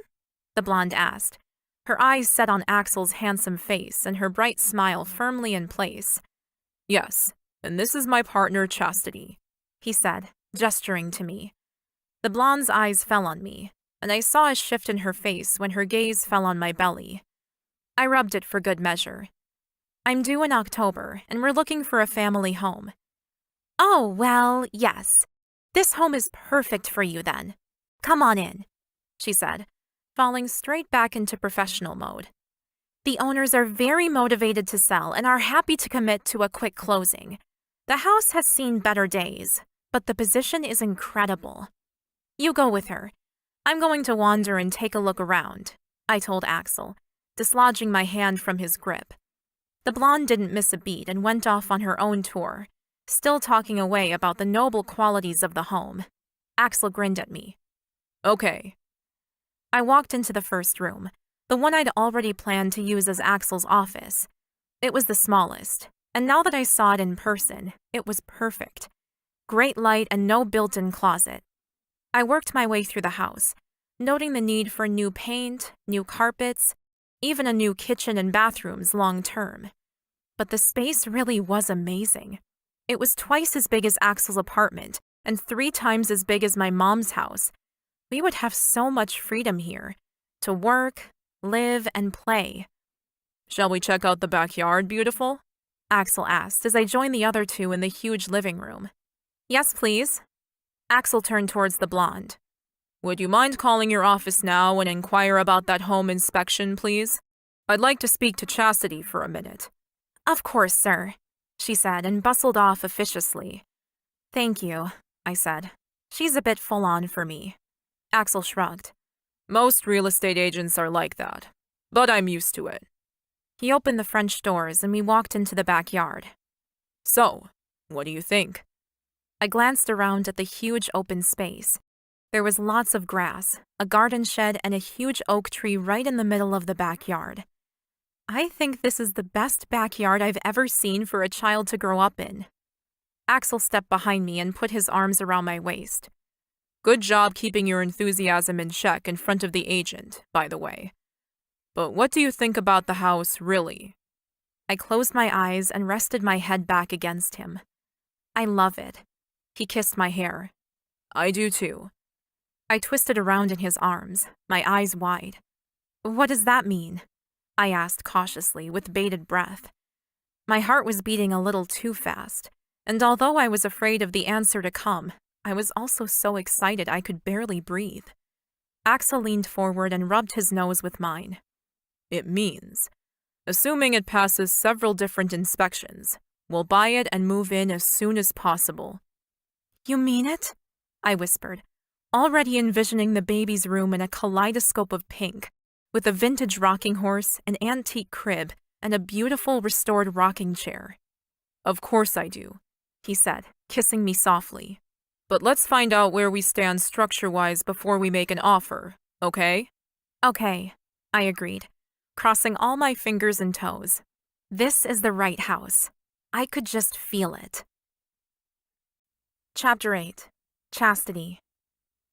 It was a tense week while we waited on the pest and structural inspections, and Axel got quotes for a pool and renovations to the kitchen. I was sitting on the couch with my swollen feet up when he arrived home early. Chastity, he called out, his voice loud and happy as it echoed through the living room. I glanced up from my cell phone. It was barely 5 p.m. I'm here, I called back. Just reading. A pregnancy and birth book, as usual. He walked into the room, grinning from ear to ear. I swung my legs off the couch and stood up. Everything okay? It certainly looked like it, but he wasn't saying anything, so it felt natural to ask. He schooled his features into a calmer expression, then nodded. Yes, everything is great. My breath caught in my throat. Did you get news about the house? I asked, my pulse quickening. I did. Everything passed inspection, so I put an offer in, and they accepted. I stared at him, speechless. Did that mean what I thought it meant? What does that— It means the house is ours, beautiful. My hands flew to my mouth as I gasped, shocked. We have a home. I could explode with glee. Axel continued. We've agreed to a 30-day settlement, and because the house is vacant, they're also allowing us to go over to get measurements and quotes so the renovations can start as soon as we take possession. I squealed and rushed forward, hugging him tightly, tears filling my eyes. I can't believe it. He'd bought us a house for our family to grow in. It was beyond my wildest dreams. Axel held me against him as he heaved a sigh of relief. You and me both. I was really worried I was going to have to tell you it failed inspection, and I knew you had your heart set on it. I laughed as I gently withdrew, wiping away the tears and reaching for a tissue to blow my nose. Yeah, I tried not to get attached to it, but I fell in love with that house so quickly. It's going to be a big change, Chastity. No concierge, no elevator, Axel said, glancing around at his apartment. It would be a change for him, but for me, I couldn't wait to get my feet back on solid ground. I wanted to plant a tree and wiggle my toes in the grass of my own backyard. I wanted to peg washing and carry a basket on my hip. I wanted normalcy, a down-to-earth home for our daughter to grow up in. It's going to be amazing, Axel. I don't know how to thank you. He smiled as he knelt down in front of me and kissed the baby bump. I just want you two to be happy. That's all that's important to me. I lifted my left hand and ran my fingers through his thick hair, staring down at his handsome face. Thank you. He got to his feet again and started chatting about dinner plans. I tried to nod and talk, but all I could think about was the house. I got my laptop out and stared at all the photos for the 100th time, the floor plan and the yard. Can I tell you what I'm thinking of for the house? You know, like which bedrooms for what use, etc.? Axel chuckled as he opened a bottle of sparkling water. Please do. Tell me what you're thinking. I told him which room I wanted for the nursery and how I wanted to decorate it. Then I went on to describe every room's purpose and design. Axel hummed and laughed and smiled. He was really listening to me, and I felt heard and loved.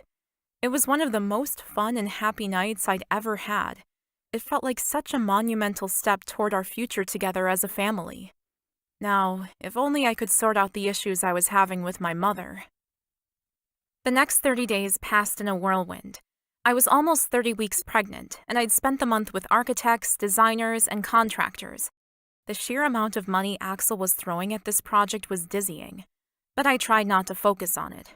My weight was down, and my energy was zapped. But there was only one way forward, and that was to keep working toward our goal. I walked into the real estate office to pick up the keys from the blonde who'd sold us the house. Axel and the previous owners had signed all the papers this morning, but Axel had organized for me to pick up the keys. Her smile, as always, was bright and fake. The baby kicked me hard, as if to show her own excitement. Ow, baby girl. Relax. I rubbed the spot where she'd kicked me and thanked the blonde agent. Good luck with the new house, she said. You'll all be very happy there, I'm sure. We will, I said with pride, sticking my nose in the air. Axel's already planned out everything we need for renovations, so I'm very lucky. You are, the blonde snapped with a tightness in her voice I didn't understand. Not all of us can get pregnant to billionaires. I stared at her, shocked by her underhanded words. So, she knows who Axel is, does she? I could have justified my pregnancy, told her Axel had happily started our family earlier than expected and loved me more than anything. But I didn't. I'd had enough of her crap. Well, not all of us are massive bitches, so it takes all sorts, doesn't it? and I walked out of the real estate office with my head held high. Axel and I knew the truth about our relationship, and I wasn't justifying it to anyone else. Fuck that bitch, I thought as I walked out into the sunshine. Harry, my driver, held open the car door. To the new house? I grinned at him and got into the car, my belly now so large it was difficult to sit behind the wheel myself.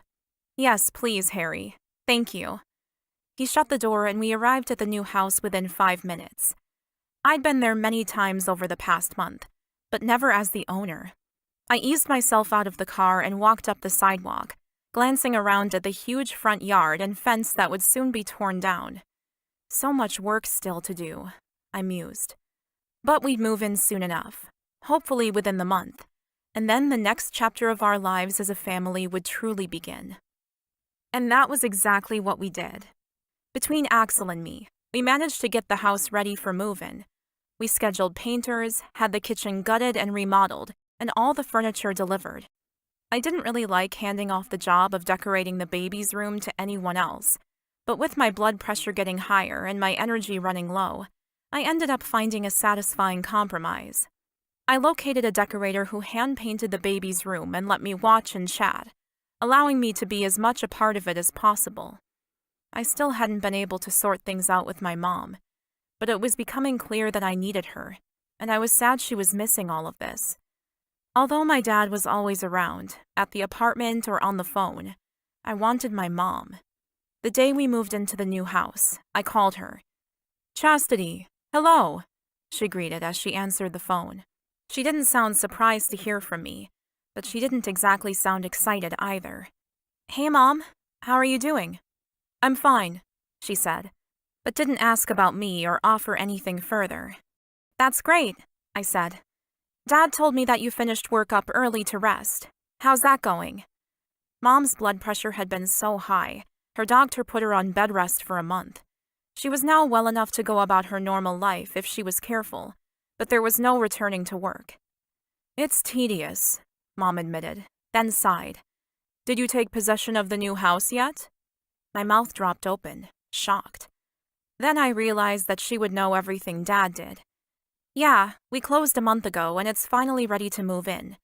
I was wondering if you wanted to come over and see it." I held my breath as I waited. Would my mother want to see the sort of house Axel had bought for me? "I'd like that," she said finally. "What time suits you?" I glanced around the empty room. "Any time today, if you want. Axel won't be home until dinner time. Do you want me to send a car around to pick you up?" There was a pause. I knew Mom wasn't supposed to drive herself. She was over 30 weeks with blood pressure concerns, and I was close to 34 weeks now. I hadn't seen her in person since my graduation. We'd both look quite different now than we did back then. "Yes, that would be good." "Okay, great. His name is Harry and I'll call him now. He'll probably be around soon." She hung up. A thrill of excitement shot through me. I was going to see my mom again and show her our new house. A house I was so proud to call our home. A house that in the past would have only been something I would have seen in a magazine. I called Harry and he said he could pick my mother up in half an hour. Axel had hired him to be our full-time driver the past few months. It seemed overly excessive to have someone on call just to drive Axel and me around, especially when we had our own vehicles. But at times like this, I was grateful for Axel's protective streak. I raced around the house for the next 45 minutes. Well, raced is probably an exaggeration, but I changed clothes, brushed my hair, and tidied up, wanting to make a good impression. I put some healthy snacks out on the new granite kitchen island and waited with bated breath for her to arrive. When my phone rang and it was my father, I jumped on answering it. "Hey, Dad." "Hey, sweetie. Have you invited your mom over for a chat?" I rolled my eyes. "Obviously she already told you, so what's wrong?" He wouldn't have called me just to wish me luck. "Well, I just want to warn you that she hasn't been in the best of moods lately. She might bite your head off over the smallest thing, so please tread carefully." I rubbed my hand over my wiggly little girl and sighed. "So, what are you saying exactly, Dad? That I shouldn't have invited her over?" "No, I'm glad you did. She's been harassing me for months for photos and details of you and your life. Now she can see for herself. I put a hand on my hip. If she wanted to see me or our house, why didn't she just ask? You know why, Chastity. I sighed and stared down at my swollen feet. She's missed my whole pregnancy, Dad. I know. And you're missing hers. His words hung in the air. Then the doorbell rang throughout the house. I twisted around and stared down the long hallway to the large doorway. I think she's here. Okay, well, just be careful, Chastity. You're both the most important people in the world to me, and I don't want either of you hurt or upset. I'll try not to upset her, Dad. But to be honest, I'm a bit sick of dancing around her. I feel like I've been doing it my whole life. He sighed. Yeah, I understand that, honey. And any other time, I'd tell you to just go for it and hash it out with her. But right now, well, you'll see. She's not her normal self. Okay, Dad. I better go. Love you. The doorbell chimed again, and I sighed. Okay, so I had to be on my best behavior, even though everything inside of me considered our time apart my mother's fault. Come on, Chastity. You're about to be a mother. You can do this, I scolded myself. Take the high ground. With a deep breath, I walked towards my front door and opened it on to the next chapter of my life. Chapter 9. Chastity. I opened the door, and my mom was standing on the other side, on my porch. Hi, Mom. My heart ached at the sight of her. She was pale and gaunt. Her eyes had dark circles underneath them, and she was compensating with way too much makeup. This is a nice area, she said casually, glancing around. You were lucky to be able to buy on this street. We were, I agreed. Very lucky. Lucky that it came on the market. Lucky I found it, and lucky Axel had the money to purchase it for us. Come in, I said, standing back and beckoning her inside. We only moved in officially a few days ago, so we're not quite unpacked yet. I didn't know why I was making excuses for the house. It was a piece of art. The interior designers had done an incredible job. Mom walked in, slowly, moving carefully. Are you okay, Mom? Yes, she answered. Though I could tell by the gingerly way she moved, she was in pain. Do you want the tour? I asked. Sure, she said. Where can I leave my bag? Oh, let's go straight to the kitchen and you can put it down there. I directed her into the huge open kitchen and dining space. She walked in and stood near the granite island, staring at the room in something akin to wonder. This is, she coughed to clear her throat. Beautiful, Chastity. Thanks, Mom, I said, surprised to hear a compliment already out of her mouth. The house was in need of a bit of love when we bought it. Everything was a little sad. The walls, the kitchen, the carpets, everything needed to be replaced. You're lucky Axel can afford to do everything all at once. I bristled at the first shot fired, then soothed myself. It was true. We were. Yeah, I know. I can't believe this is our first house, though it could be our last, too. I can't imagine moving. My mother wandered over to the windows that looked out over the huge backyard. You haven't done much in the way of landscaping yet, she observed. No, not yet. Axel wants to put in a pool. She twisted around to look at me. Aren't you a spoiled one? I put a fake smile on my face. Are you jealous? I calmly asked her. She crossed her arms over her chest, making her huge belly more prominent beneath the flowing black dress she wore. Why would I be jealous? You shouldn't be, I told her. But I can see it on your face.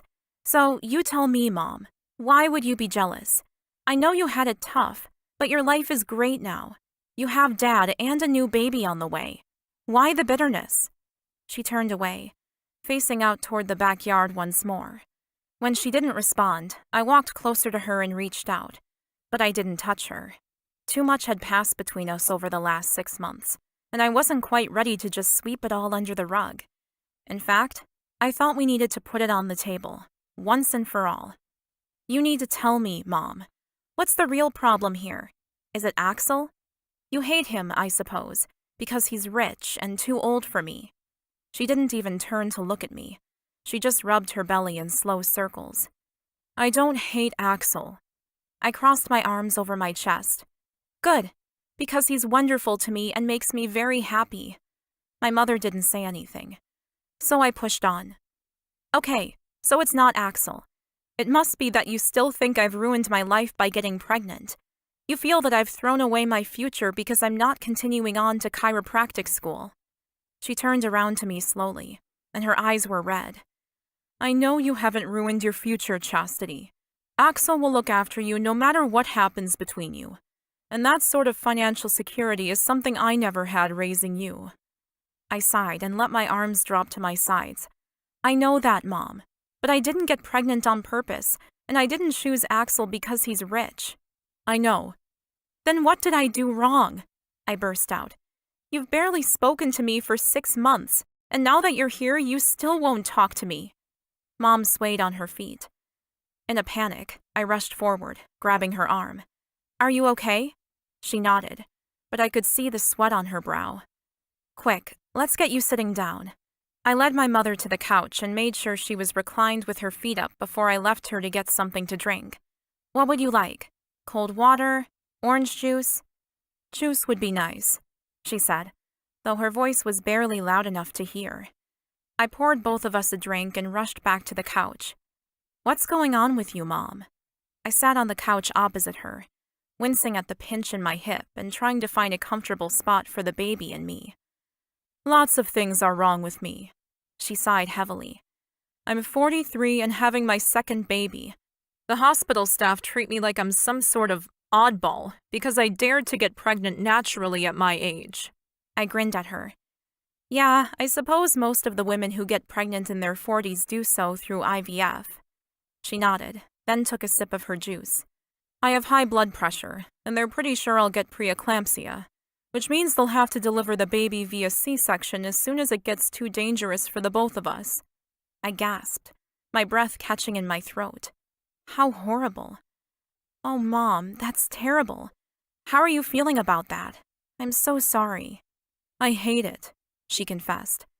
I was still jogging 5 miles a day when I was 8 months pregnant with you.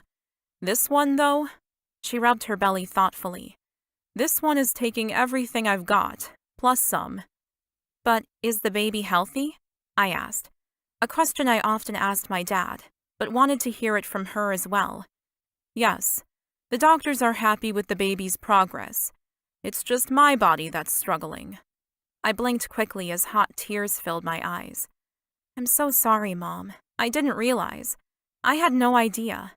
No, she said clearly, sighing again, her strength returning a little. I'm sorry, sweetheart. I've been so stupid. I shouldn't have reacted the way I did when you told me you were pregnant. I was just so angry for you, that you were going to miss out on so much, making the same mistake I did. But I'm not, Mom. I gestured to my new home. Look around. This is my new life.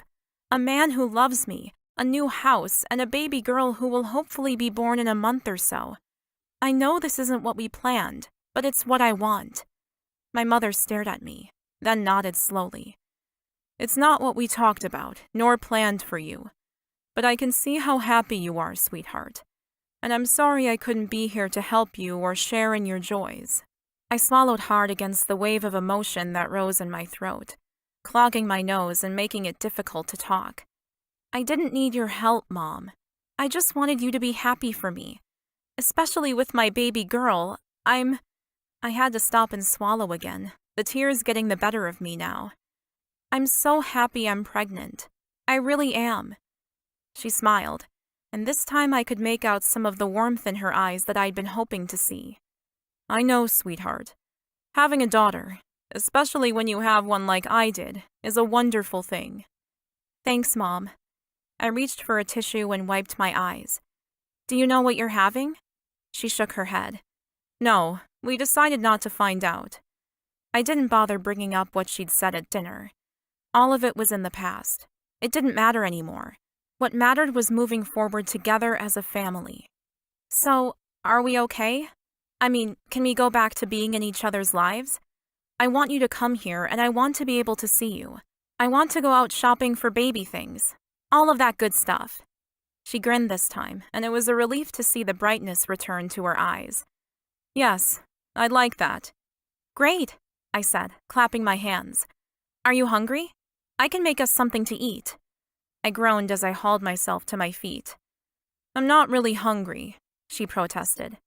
I laughed. Me neither. But my specialist is worried about my weight, so I've got to eat a bit more. I waddle-walked into the kitchen and pulled out some chocolate that I was sure would tempt her. Carrying them back, I offered her the box. I know you like these. Thank you, Mom said as she took one. I grabbed one too, then sat back down on the couch. You do look a bit thin, Chastity, she frowned. I laughed. Yeah, thin, right. I'm huge. Mom shook her head. No, your cheeks are sunken and your arms are too thin. I sighed. Well, I didn't mean to lose weight. It's just been difficult to eat, and with all the stress. Make sure you look after yourself, she said. I'm sure the doctor is right. I popped the chocolate into my mouth and chewed, savoring the sweet milk chocolate. Have you got a good doctor too? Axel said that Dad's insurance should have kicked in for you. She nodded, the light in her eyes dimming. Yes, it did. I didn't really want to change doctors. I liked mine. But when the pregnancy became high risk, Patrick thought it was better. She trailed off into silence. I felt the bone of contention grow. So you're still not happy about Dad and Axel working together? I asked. May as well talk about everything that was upsetting her now. No point leaving it for another day. I wanted everything sorted out as quickly as possible. It's not that I'm not happy. Then what is it? I asked, forcing myself to reach for the chocolate box I'd set on the coffee table and grab another one for myself. It's obvious you're not happy about your private health insurance, and that is certainly something I do not understand. It's not that I'm not grateful, she replied defensively. I laughed at the expression on her face. You don't look grateful, Mom. You look like that chocolate in your mouth just turned to ash and you're too polite to spit it out. Her face twisted up into a bit of a wry half-smile, half-sneer. I can't help it. You can't help what? That I don't like the way we're so entwined in each other's business all of a sudden. Patrick's boss is his best friend, but could also become his son-in-law. It's too messy. If something goes wrong between you two, or those two, it's going to royally screw up everything. In our lives, Axel's business, Patrick's confidence, just everything. I leaned back against the couch cushion and rubbed my belly, loving the feel of my daughter kicking softly against my left hand as if reassuring me. And if nothing goes wrong, then Dad and Axel are both happy, I countered. My mom frowned at me. Axel's been too generous. I don't know what to say about all the money he's been throwing at Patrick. I laughed at that one. I'm sure you had a lot to say about it at the time, Mom. He shouldn't get preferential treatment because they're friends. That's just a recipe for disaster. I grinned, feeling totally at ease now. My mother had been worried about nothing. She'd probably been sitting at home alone all day, twisting herself in knots.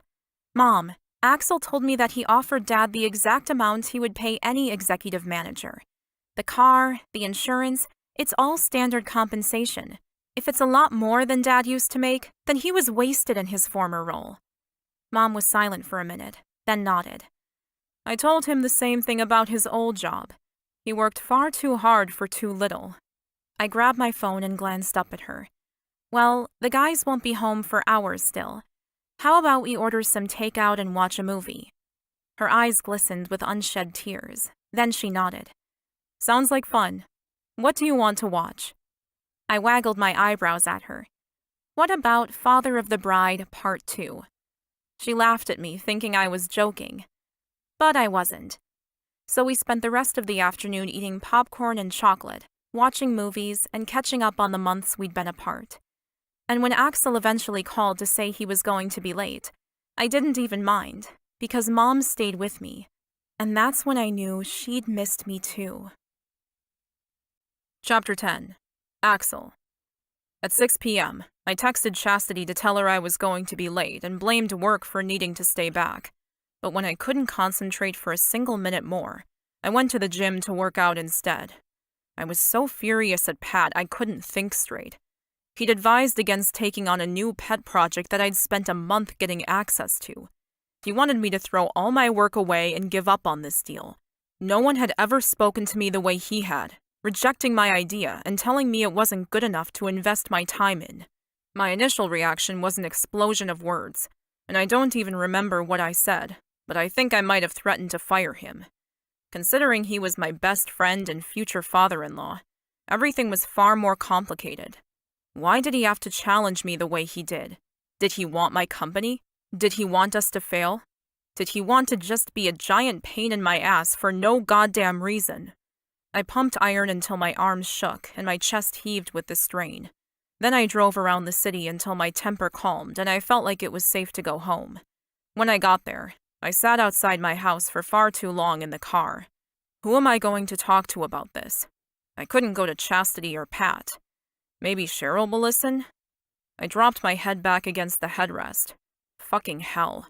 I dropped to a new low. I was the boss. I wasn't supposed to be looking for people to whine to. I needed to suck it up and deal with this myself. Growling with annoyance, I got out of the car and walked towards our new home, my temper dropping as I stepped into the light cast through the front door glass panels. The house had come together beautifully, and Chastity was happy and well. I should be counting my blessings. But what would happen to us if Patrick and I couldn't sort out our differences? Had hiring him as my second in charge been the right thing to do? I stood on my doorstep and took a deep breath. I wanted to talk to Chastity about my problem. But how? The door opened suddenly, and Chastity's beaming face welcomed me home. "You're back!" Her gaze swept my clothes. "Did you go to the gym?" I shrugged, feeling guilty about lying to her, so I told the truth. "Yeah, I had a bad day, so instead of bringing that shit mood home, I tried to work it out myself." She opened the door wider, her smile not faltering for even a second. "Thank you for that. It gave me more time with my mother." I walked into the hall and put my briefcase down, then realized what she'd said. "Your mother? Did you see her today?" They hadn't been seeing eye to eye for months now. "She's still here. Come and say hello." Chastity grabbed my hand and pulled me down the hallway. "She loves the baby's room, by the way." I was tugged into our living room, where a woman I barely recognized was sitting at the kitchen table holding her pregnant belly. She was thin and pale and looked nothing like her usual self. I nodded at her. "Catherine, it's nice to see you." She smiled at me, and there was more warmth in her face than I'd ever seen directed at me. "Are you okay, Axel?" she asked. I frowned at her. Why wouldn't I be? "Patrick called. He's worried about you." I groaned, then went straight to the fridge to pull out a cold beer, all pretense gone. I'd hoped to avoid this exact conversation, but Pat dropped me straight into it. "What did he say?" I asked, on edge again. "You didn't tell me Dad was worried about Axel," Chastity said to her mother. Catherine didn't respond. I chugged back some beer, needing the fortification for this conversation. "I didn't want to bring this home to you," I told Chastity, then shook my head. "Church and state. But it was difficult when things between us were so intricately connected." Catherine stood up, pale and wan, her belly bulging almost bigger than Chastity's. "Go on," I said to her. "Tell me that I made a mistake, Catherine. That I should never have hired my best friend, the man that will be my father-in-law."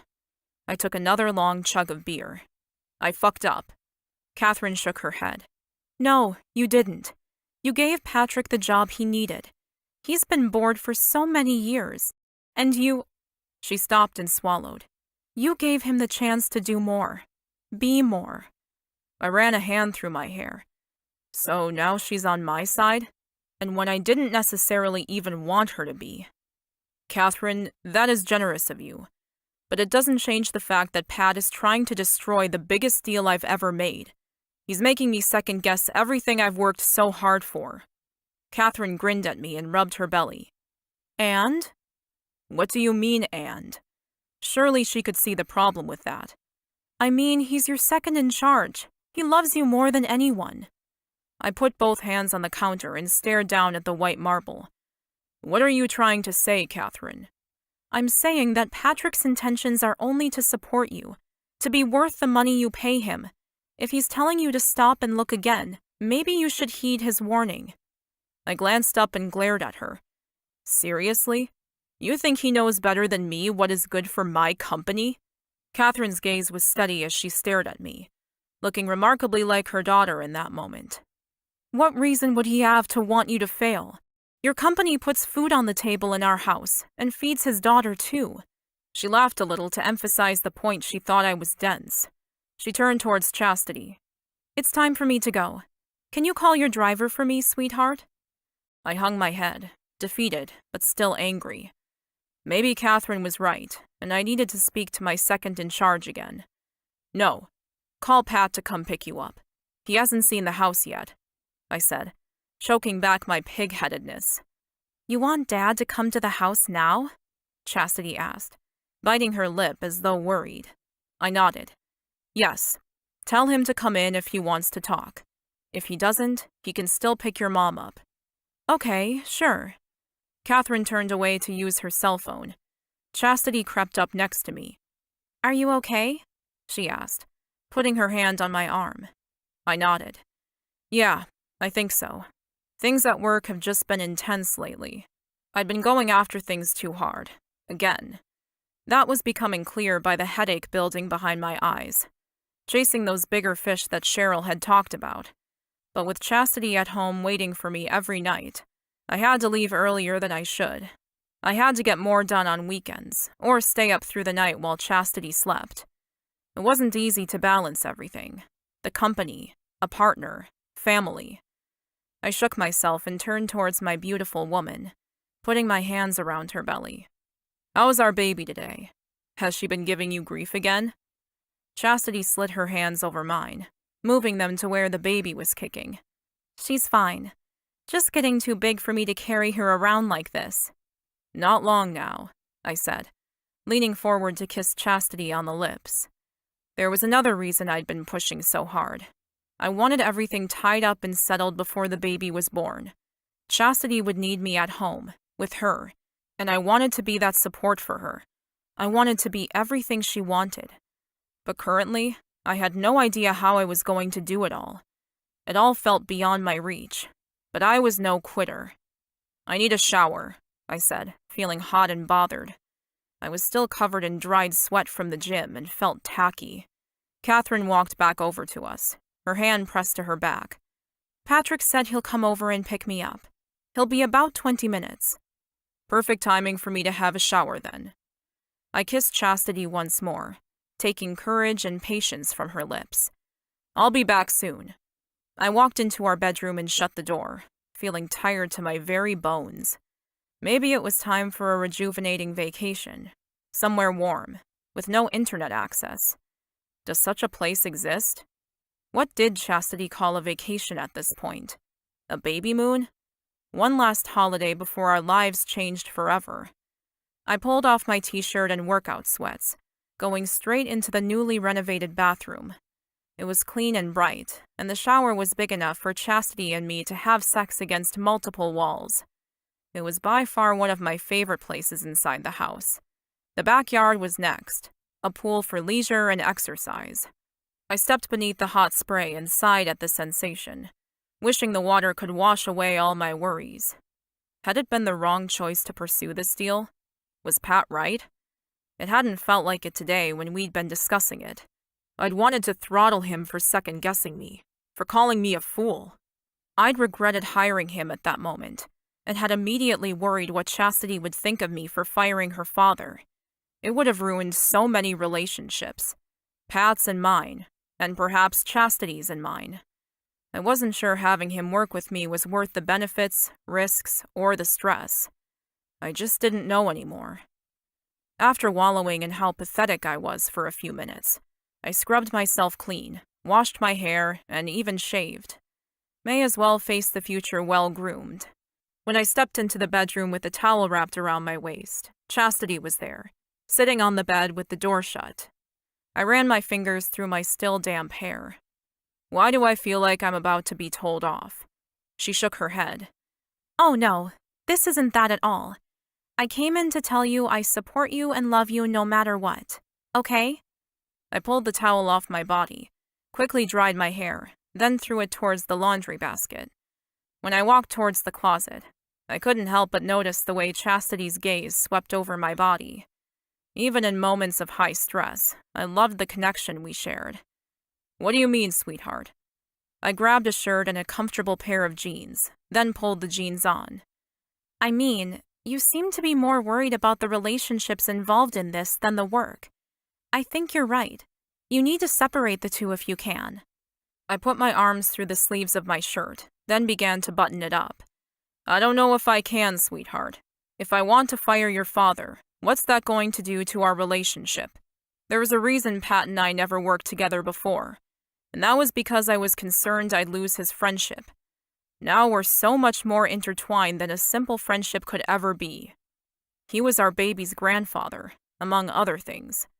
Chastity stood up and walked towards me. "You need to do whatever you need to do," she assured me. "You've been a success because you've worked your ass off and followed your instincts. If you think Dad's wrong, tell him. If you need to fire him, fire him. I'm sure you wouldn't just throw him out on the street with nothing." "No, of course not. I could get him a job with some contacts tomorrow." She smiled at me and lifted her hands to cup my jaw. "Then what are you worried about?" What was I worried about the most? Us. I don't want anything I say or do with my company to affect you and me. She kissed me. "It won't. I'll make sure of it. I'm proud of you, so do what you've got to do." The doorbell rang and I turned towards it, sucking in a deep breath. "Your dad's here." She nodded and took my hand in hers. "Let's go then." Chapter 11. Axel. Chastity walked ahead to the front door and opened it for her father. He spoke to her quietly, so quietly I couldn't hear what he was saying. My gut churned. What the hell was I going to do about this? Part of me wanted to leave, to avoid the whole situation. But the bigger part of me told me to man up and face whatever needed to be done. "Come see the baby's room," Chastity invited. "It's my favorite place to be in the house, although the kitchen is pretty amazing too." My future fiancée waxed lyrical about her happiness with the house. She told her dad about the new floors, the plans for the backyard, and everything else she had planned to make our home perfect for our family. And I still hadn't stepped out of my bedroom. I took a breath and was just about to join them when Catherine pushed open the door to pop her head in. "Are you still in here?" she asked. "Yeah? Why?" She smiled at me, and there was a hesitancy in the smile I didn't usually see from her. "You're really worried about this, aren't you?" I glanced away, still not sure about this woman or whether I trusted the new side of her I was experiencing. "Yeah, I am," I admitted. "Why?" "Why?" I repeated, feeling exasperated. "Because everything I care about is on the line. Chastity, Pat, my company." She smiled serenely this time, rubbing her belly in rhythmic circular motions. "I like your list of priorities, Axel. That's how it should be." I frowned at her. "What do you mean?" "You said Chastity, Patrick, then your company. It may have been accidental, but that's your order of importance, and that's how it should be. Your wife or partner, your best friend, then your job thirdly, not first." I sighed and scrubbed my hands over my face. "Catherine, No, wait, Axel. I'm trying to pay you a compliment, not upset you. She stopped, then frowned. "It's no secret I haven't always liked you." I huffed out a laugh at that one. "Really? No way." "You're the sort of man who tends to chew on girls and spit them out, and I was scared for Chastity in the beginning." I opened my mouth to rebuke her, but she spoke over the top of me. "But I was wrong." My jaw dropped. She grinned at me. "There, I said it. I was wrong. About you and Chastity. My daughter is the happiest I've ever seen her, and you're obviously a good man, a good provider, and a great friend, or Patrick wouldn't have kept you around for a decade." I sighed. "Why do I feel like there's a but coming?" "No but," she said, shaking her head. "I just ask that you listen to Patrick the same way you have on all the other issues you two have faced together. He loves you. My daughter loves you. And my granddaughter is going to love you too. Catherine stopped talking then. I could see the tears shimmering in her eyes. A strange tightness wove its way around my chest, and I nodded at the woman who I'd been at odds with since the moment I met her. Thank you, Catherine. She nodded, and she may have wanted to say more, but Chastity and Pat had found us. What are you two doing in the bedroom? Pat asked, his face lighting up with humor. If I didn't know you both so well, I might be jealous. You? Chastity huffed at him, nudging her mom out of the way softly to come stand next to me. I could start to worry that Axel has a thing for pregnant women, and it's not just me. I wrapped my arms around her and kissed her hair. It's just you, sweetheart. It'll only ever be you. She cuddled in. Then silence fell over us. When I looked up, Pat was sharing a strange look with Catherine. Should we take this party back to the living room? He suggested. Sure, I agreed. And how about a beer? Yeah, that would be great, Pat said. We all walked back into the living room, and the atmosphere was much more settled than I'd hoped for. I got us a couple of beers from the fridge, and the women sat on the couches, both holding their large bellies in that sweet, protective way new mothers always did. I handed Pat the bottle with an awkward grimace, not entirely sure how this interaction would play out. How about you show me the backyard? He said, accepting the beverage. Chastity mentioned you want to put in a pool? Yeah, I sighed with relief. That's a good idea. Get away from the girls and have a proper talk, man to man. I opened the French doors, let Patrick through, then shut them behind us. There's chairs beneath the tree, I told him, if you want somewhere quiet. It would be dark too, which would help both of us to speak freely. We wandered off the back porch and took a seat on either side of the massive tree in the backyard. The sun had gone down, and the shroud of night fell around us. It's a beautiful house, Axel. Chastity is very lucky, my future father-in-law said, breaking the ice. I glanced over at my best friend. I'm the lucky one, Pat. She's amazing. Silence fell again. Should I start, or would he? When he didn't speak, I decided to forge ahead. After all, I was his boss. Pat, I'm sorry about what happened today. I behaved poorly. And I had. I'd never yelled at an employee like that before. Pat sighed as he drank his beer. You might be right. Perhaps working together and being family might be too much. I settled further in the chair, relaxing against the back. How do people do it? Keep everything separate? I don't think that's so much the key, Patrick said quietly. Some of the best teams in the world are related. Fathers and sons or brothers. They make it work because they're related, not in spite of it. It sounded like he'd thought about this a fair bit. What do you mean? I ventured. Well, our friendship makes me more honest with you, more likely to tell you the truth. That didn't really help. Pat, no, think about it. You can hire any guy to be your second. You can pay him a fortune to bow and scrape and work his ass off. But ultimately, he doesn't care if you lose $20 million. He doesn't care if your company goes ass up in the end. He'll just move on to the next job. It's no skin off his nose. But you're my family, Axel. Your success feeds my daughter. They will pay for my granddaughter's education. And I'll be damned if I stand by and let you make a mistake that could ruin you. I won't do it. You can fire me for being a stubborn asshole who won't let you make a deal I think is shit. I won't lie to you.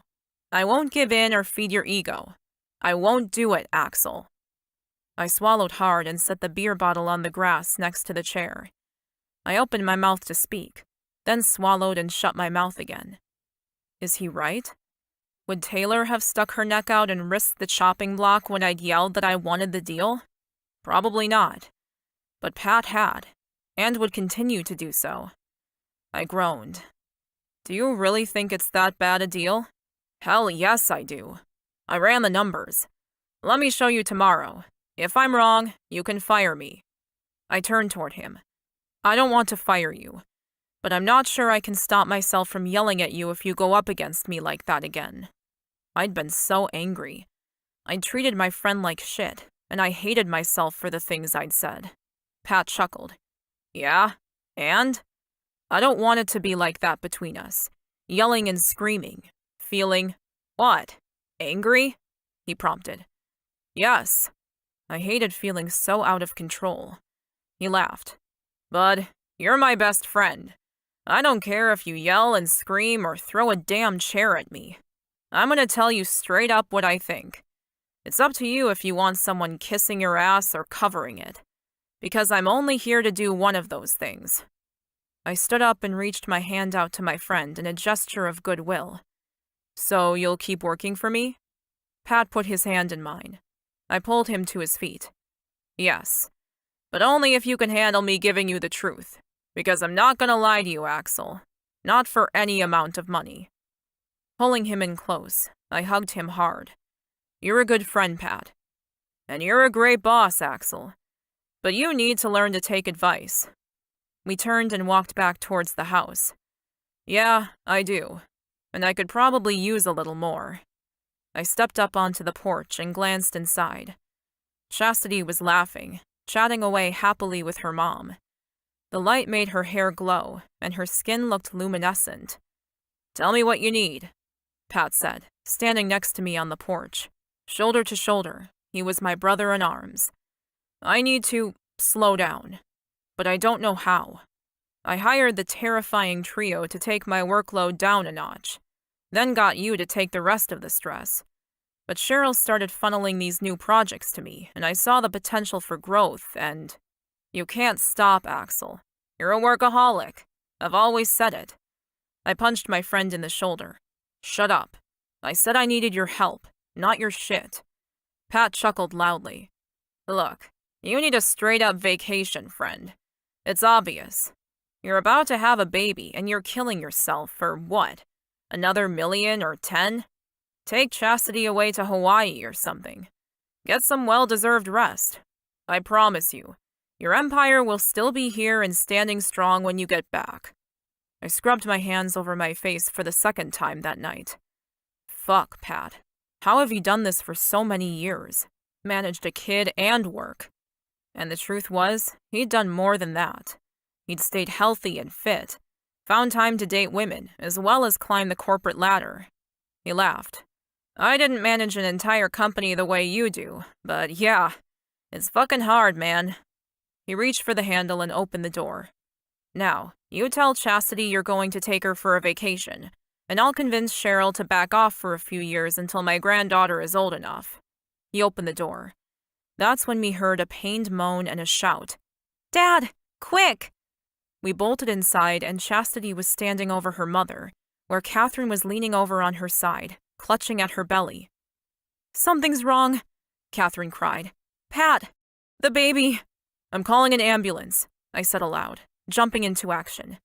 Pat knelt next to his woman. I put the cell phone to my ear and dialed 911. Catherine's moans turning to screams in my ears. They came within 5 minutes, buckling Catherine onto a gurney. Pat jumped into the ambulance with her without a second's hesitation. Chastity began to cry as soon as they left, tears streaking her lovely face. I held her tightly, thanking God for our blessings and the healthy baby still safely tucked away in Chastity's belly. What if the baby dies? Chastity whispered to me an hour later. Catherine had wanted Chastity to stay home and rest, and the uncertainty was fast getting to her. She wanted to know what was going on with her baby sibling and her mom.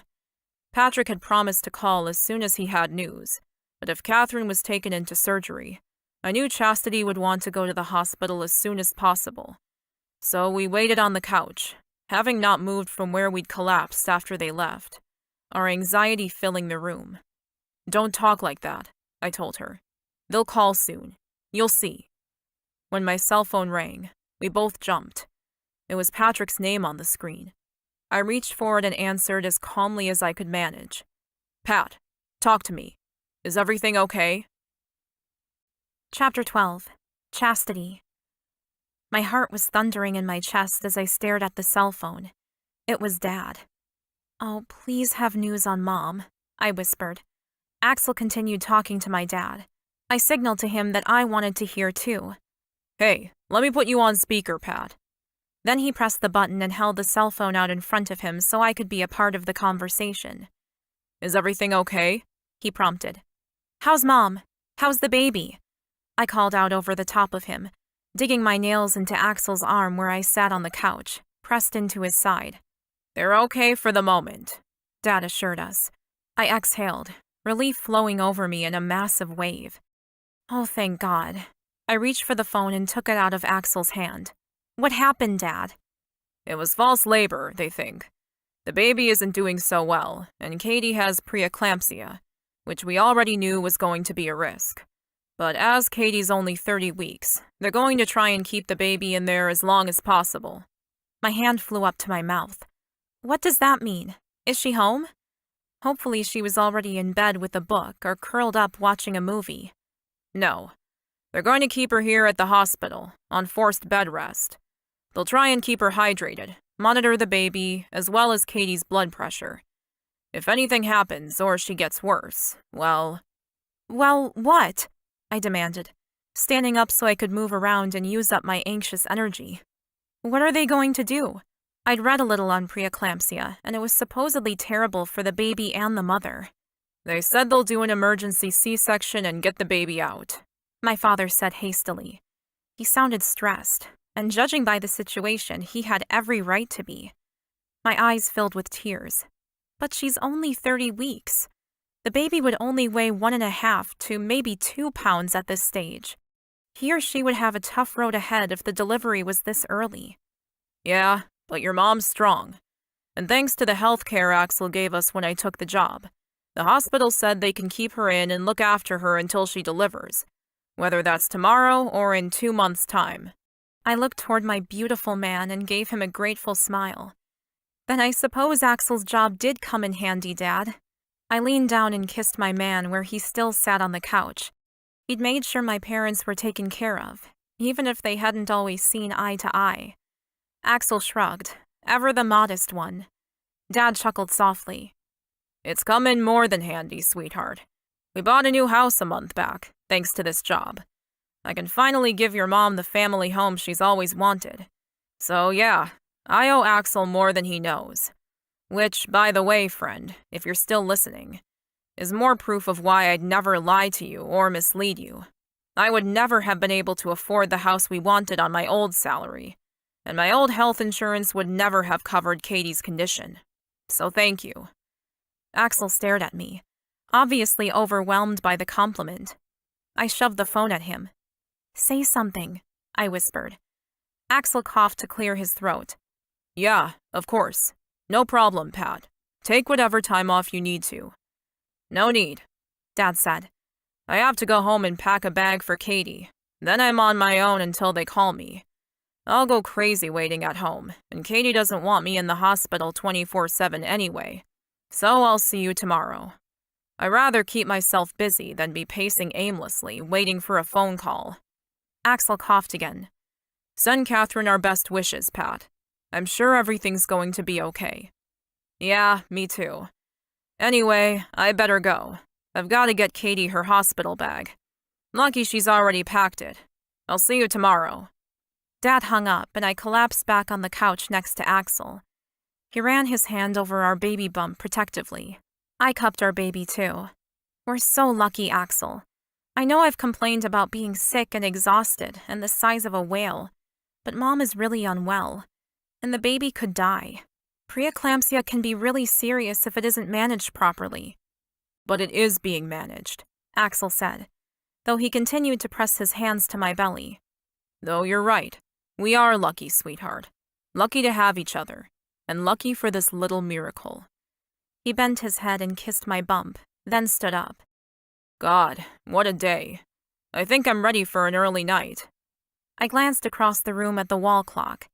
It's only 10 o'clock. He twisted around to stare at me. Do you want to stay up? No, I sighed, pushing myself to my feet. I napped every day just so I could stay awake long enough to see him after work. No, I love an early night, to be honest. But I know you've been getting up to work through the nights and dealing with early mornings, too. I was just checking that you're okay to go to bed now. Axel stared at me like he was shocked by what I'd said. What? I asked. I didn't realize you knew. Knew what? That you leave bed in the middle of the night to go work? Of course I did. I barely slept an unbroken hour before needing to wake up, readjust the pillows, roll over, or go to the toilet. I knew he left, and I knew he was working. I could hear the clickety-click of his typing in the quiet of the night. "Why didn't you say something?" he asked. I shrugged. It wasn't a big deal. I took his hand and tugged him towards the bedroom. Let's go get ready for bed. I walked into our huge master bedroom and began to undress, sighing when I unhooked my bra and let my heaviness fall against my belly. My boobs are so big now. Axel chuckled from his side of the room. "One of the many things I love about your pregnant body." Oh? I lifted an eyebrow at him. What else do you like about it? The swollen ankles, the huge belly, the acne? My pimples had gone nuts, and I couldn't even bend over to tie my shoelaces anymore. All of my flexibility in sex was gone, which I hated. With another sigh, I pulled back the covers and climbed into bed. Axel slid in too, pulling me into his arms.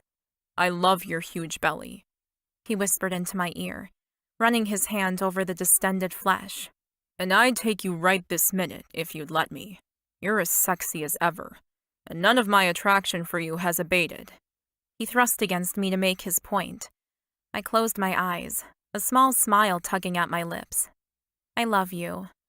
He laughed and kissed my hair, knowing that I'd gone well past my sex opportunity window. My body refused to obey my will by around 9 p.m., unfortunately. It just wanted rest, and lots of it. "I love you too," he said back. We lay in silence for a minute, and just as I was beginning to fall into the darkness of sleep, Axel started up a conversation. "Hey, how come you haven't said anything about my working so much? I thought you'd be annoyed or something." I pulled myself up from the depths of sleep with effort.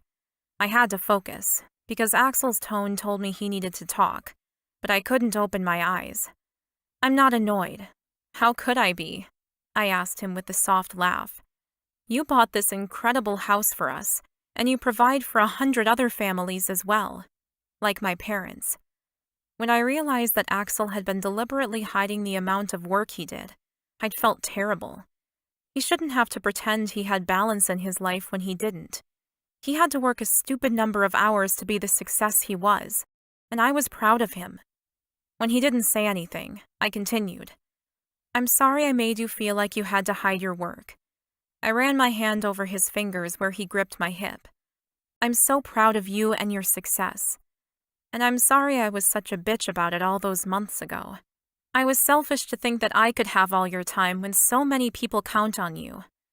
And work made Axel happy. That was obvious. If I tried to take that away from him, what sort of partner would that make me? He was one of those people who thrived on progress and chasing goals, and I had no interest in changing him. I loved him just the way he was, workaholic mentality and all. "Thank you for saying that," Axel whispered, and this time I heard the sadness in his voice. I groaned with the strain, but managed to roll onto my back, then roll again to face him. "What's wrong? You sound sad," which wasn't like Axel, not at all. "I'm not sad. It's just—" He stopped and sighed. "What's going on, hun?" I asked, leaning forward to kiss his lips. "You can tell me anything. You know that, right?" And I would try not to argue or get mad, even if he suddenly wanted to go back to working all weekend, every weekend again. I wouldn't like it, but I wouldn't complain. He did too much for us for me to pull that shit. "It's just that, I suppose, I'm feeling a bit lost at work. Since hiring all the support staff, I don't feel like I have enough to do." "What do you mean?" I asked, confused. "What are you doing at 3 a.m. on the computer if you're not working? Because this I had to know." "No, I'm working," he said. "I didn't mean it like that. I found new things to do, but I'm just not enjoying it as much as I used to. I don't think I figured out where I want to be yet." I absorbed what he said and took a minute to piece it all together. "Is that why you and Dad got into a fight at work?" "Sort of," he admitted begrudgingly. "I wanted to move ahead with the deal that I'd been putting together for months, and he thought it was a bad idea. So I suppose it's a symptom of me feeling completely lost." "Let me see if I've got this straight," I said slowly. You've set up this awesome company and have delegated your responsibilities to people that seem to be more than capable of doing them.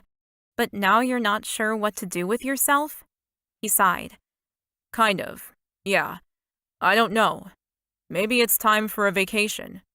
I grinned in the darkness. A baby moon? I asked. You know we haven't even gone on a honeymoon yet, he reminded me. I laughed. Yeah, we've done things a little backwards, but that's okay. So, you think you could really take a couple of days off to relax and maybe decide what you want to do next? I was dying to get away and spend some quality time with Axel. It had been months since we'd had more than a few minutes here and there. Snatches of time around all the renovating, studying, and work. I need to speak to Pat. Make sure he's okay with us going, considering your mom's current status. Oh yeah, you're right, I said, biting my lip. I don't want to miss the baby being born, especially if the timing is unexpected.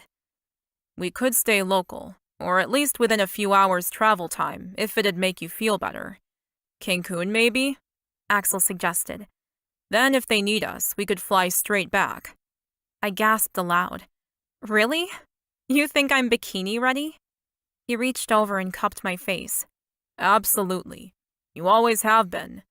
I'll organize it tomorrow, and we can leave as soon as possible. I tried not to squeal with excitement as I nodded. Oh yes, please. I love our new home, but I miss spending time with you. So if we could go away and relax just for a bit before the baby comes, I'd love it so much. It's a good idea, he whispered. It'd give me time to reassess a few things, and time to enjoy just us before we officially become a family. Perfect, I said, feeling tears prickling at my eyes again. How had I gotten so lucky? Then he kissed me, and in that one beautiful moment, it truly felt like everything was going to be okay. Chapter 13. Chastity. Within 36 hours, we were packed and on a private plane, flying down to Cancun for our baby moon. I can't believe this, I cried happily, staring out the window. We're really going on a vacation. Together. Just us. It was our last chance before the baby came. There had been a few boxes to tick before we left, but we'd gotten everything organized in record time. Mom was stable, and her doctor didn't anticipate having to act for at least a few more weeks, barring complications. Dad and the management trio eagerly took on the task of looking after the company in Axel's absence, under the watchful eye of Cheryl, of course. And I'd gotten my specialist's okay to fly at almost 35 weeks because we said we'd be back in 5 days or less. Have you spoken to Dad today? I asked him. Yeah, I called before we left. Your mom's medication seems to be working and her blood pressure is down, but they're still keeping her at the hospital. I grinned at him. Yeah, she messaged me this morning. I think she's driving everyone nuts, but I'm glad she's there and being taken care of. She would have preferred to be home, of course, but she was in the safest place for her and the baby right now, and she knew it. Thank you again for making sure she has the best care. Axel smiled. It's my pleasure, sweetheart. The flight to Cancun was quick and easy, and before long we were sitting on lounges beside the resort pool with drinks. Axel had some sort of whiskey cocktail, and I had a pretty layered mocktail decorated with a pineapple chunk and a tiny umbrella. Ah, this is paradise. I sighed, closing my eyes and loving the feel of the warm sunshine on my stretched belly. Axel had somehow convinced me to wear the bikini I'd brought along as a joke. Even though my boobs overflowed the cups and my belly was huge, I was wearing it, and it felt great to be so free. Axel said he loved how I looked, and who was I to argue with him? After all, nothing said, "This guy is taken," more than a heavily pregnant woman in an ill-fitting bikini glued to his side. Would you like anything to eat, ma'am? A man asked someone close by. I lifted my hat off my head and glanced up. The guy with the tray was talking to me. Oh, no thank you. He nodded and walked away. I looked around the resort, noticing the lack of people. Is this place usually so quiet? I asked. Well, it is September, which is the low season, Axel explained. But this resort does have lower numbers due to their large suites. So you spent more to stay at a place that has exclusively limited rooms and therefore limited clientele? I think I was starting to figure him out. Yeah, that's about right, He said with a shrug, his shoulders moving in a sexy way that had my lower body warming up for later. I grinned at him. That's fine by me. I lay back, put my hat over my face again, and soaked in the atmosphere. At dinner, we enjoyed fresh seafood and more drinks and chatted just like we used to. I've missed you, I told him. His face felt like he was upset. I reached over the table and grabbed his hand. I didn't mean it in a bad way. It's just, we spent so much time together over Christmas break. Then with my studying and your job, time was harder to find. Then there were the renovations and everything. It's amazing, though, I assured him. And I love our life. But I miss just sitting with you and talking, that's all. It wasn't meant to be a negative. He twirled his fingers around so I could hold his hand properly. I know what you meant. It was easy in the beginning. Just enjoying each other's company, thinking we only had a week or two together. I'm much happier now, knowing we have forever, I told him, grinning from ear to ear. But I just wanted to say thank you for this. I know work has your head in a bit of a spin, but you're still taking this time out to spend with me, and it means a lot. The baby chose that moment to kick. I ran a hand over her little feet. Ouch, she's getting so strong. Axel smiled at me, but I could feel the tension in him hadn't eased. Hey, I'm sorry if I upset you. I didn't mean to. Quite the opposite, actually. No, you didn't. It's okay. I'm just in a bit of a strange place at the moment. I'm sorry. I squeezed his hand. How about we go back to our room after dinner? I want to show you something. Oh, yeah? He asked, taking a sip of his beer and cocking a brow. I nodded and crunched down on the crispy green salad in front of me. I'd been aching for intimacy with Axel for a few days. I wanted to fuck like we used to, when I was able to adore his body and make him cry out in ecstasy. I wasn't sure he'd want that from me, with this big belly distracting his thoughts and attention, but I was going to try. Well, I'm pretty much done here, Axel said, his eyes burning with the desire I'd been so desperately hoping to see. You ready to show me? I nodded, biting my lower lip. Yep, let's go. I pushed my plate away and stood up, grabbing my man's hand. We hurried through the restaurant, found the elevator, and stepped inside. Are you going to give me a clue? Axel whispered into my ear as he pushed the button for our floor. Is it a new watch, or something I can wear? He joked. I laughed at him. Just because you gave me a credit card to pay the food bills with doesn't mean I'm going to spend it on anything else. He drew back and blinked at me. What do you mean? I swallowed hard. I'm sorry. No, I haven't bought you anything. Because you didn't think you had access to money yet? Shit. I am so sorry, Chastity. He stepped back and ran a frazzled hand through his hair. I thought you understood that card was for anything you wanted to buy. Stuff for the baby, clothes, a gym membership, anything. I frowned at him. Thanks, but I'm not really comfortable spending your money like that. The doors dinged open, and my reason for coming upstairs was fast losing its appeal. Axel took my hand and tugged me out of the elevator and toward the large red door that was the entrance to our suite. Sweetheart, you can't work now, and probably won't want to work until the baby is much older. I hope so, anyway. My money is officially your money now. Everything that is mine is yours, he finished as he opened the door. I walked into the suite. This conversation was officially one I didn't want to have. I just wanted to be on my knees and enjoying the pure joy of his body, not talking about bloody money. The door shut behind me and I took action. I untied the halter dress from behind my neck and let it shimmy down my curvy pregnant body until it hit the floor. Then I spun around, ready to get on my knees to prove just how much I loved him. But he was already on his knees, staring at me. He wasn't undressed. He still wore his shirt and slacks and was down on the ground. What are you?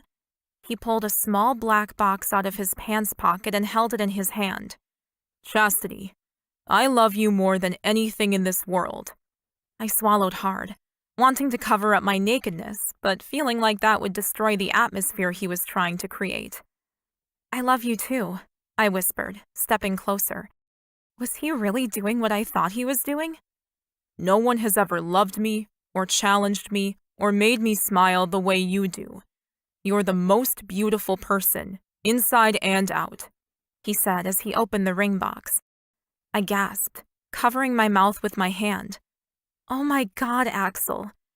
Inside the box was the most glorious engagement ring I'd ever seen. It had a huge round white diamond at its center and was completely surrounded by perfect tiny pink diamonds. It looked almost like a flower, and my heart melted. Chastity, will you marry me? I would be honored if you'd be my wife, as you're already the mother of our child. Tears welled up in my eyes as my heart picked up its melty bits and soared. It was too soon, wasn't it? But our daughter kicked up a storm inside my belly, reminding me that it wasn't. We were a family already, and Axel wanted us to be husband and wife. What could be more perfect than that? Yes, I whispered, nodding my head as emotion overcame me. Yes, of course I'll marry you. He jumped to his feet and rushed me, kissing me hard and passionately. I sobbed with joy against his lips. Thank you, he whispered, pulling back to take the ring from its box before taking my left hand. I went a little bigger on the sizing just in case, but we can get it resized anytime you like. He slid the ring onto my finger, where it lay snug against my knuckle. It's perfect, I breathed. I was absolutely touched that he'd even thought to concern himself with the potential factor of pregnancy swelling. He had really wanted this moment to be special. No, you're perfect, he said, reaching over to cup my face and kiss me again. Now our house will be our home. My money will be our money. And our daughter will have my name, I hope. I grinned at him. Only if I get it too. He chuckled. Of course. Oh, Axel. I threw my arms around him. A baby, a house, and a proposal in less than a year. Are we crazy? He hugged me tightly. Yup, we're totally crazy. And I wouldn't change a damn thing. Now, what were you going to show me? He drew back and raised an eyebrow at me in question. Oh! I dropped to my knees. I wanted him now more than ever. What are you? I looked up at him. Showing you how much I love you. Chapter 14. Axel. After I proposed and fucked Chastity on the ground like some sort of wild animal, we lay on the carpet, trying to catch our breath. Fuck, that was hot, but so unexpected, and probably incredibly uncomfortable for my very pregnant fiancé. I pulled her into my arms. Are you okay? Did I hurt you? She turned to look up at me, her face pink, sweaty, and radiant. Not at all. That was amazing. She groaned as she rolled onto her hands and knees again. But I think I need to get up. Can we move this celebration to the bed? I jumped to my feet and offered her my hand. Oh, I'm okay, she insisted. It's easier if I do it. Carefully and slowly, balancing her weight, Chastity got to her feet. Phew! I gestured to the carpet. Are you sure that was okay?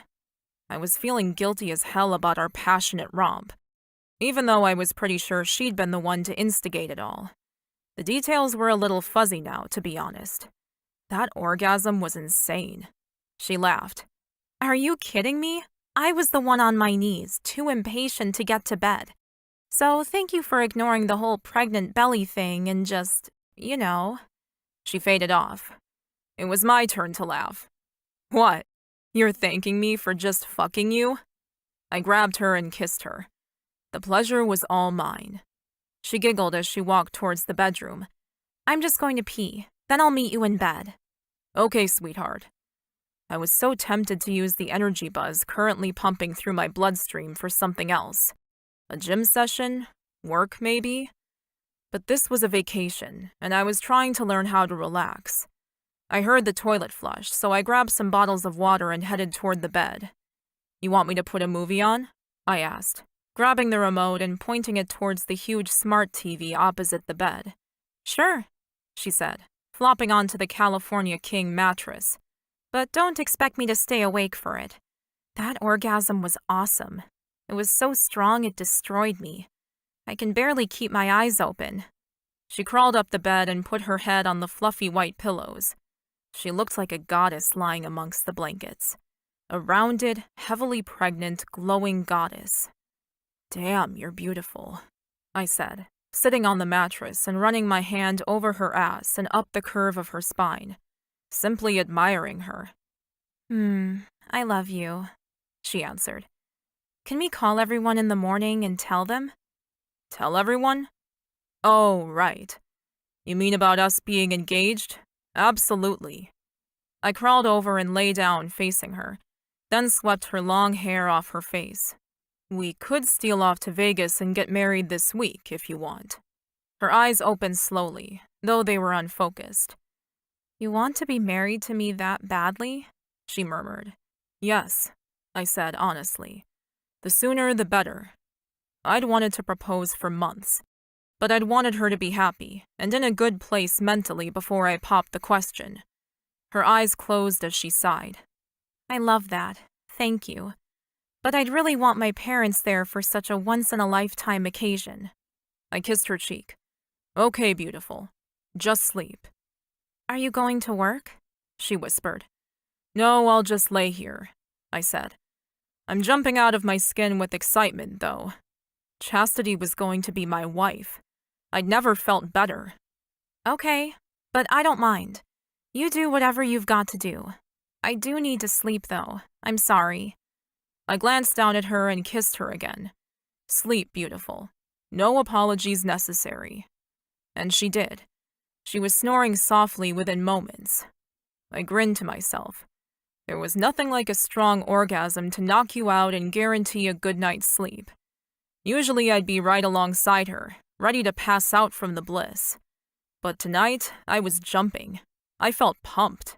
I got up and got dressed, buzzing to do something constructive with the energy. Maybe a run? Yeah, why not? I hadn't gone for a run in weeks, choosing instead to train for intervals of 20 minutes and then get back to work. But I'd done too much of that lately. And I was making mistakes, like that deal Pat had saved me from closing on. He'd been right. I'd gone into work yesterday and he spelled it out. The business I'd wanted to buy was secretly drowning in so much debt, it was possible I wouldn't have been able to dig myself out of it for a very long time if I'd committed. Pat may have very well saved my whole company. And although I was more grateful than I could say, I owed Pat that house he wanted for his family. It was the wake-up call I'd needed. I had the people to delegate to, and while I found my footing in my new CEO role, I had to take a step back and reassess my goals. So why did I keep pushing so hard? I'd reached all the goals I'd set for myself years ago. But as with all goal setting, once the bar was reached, there was always something else to shoot for. A higher profit, more staff, bigger fish.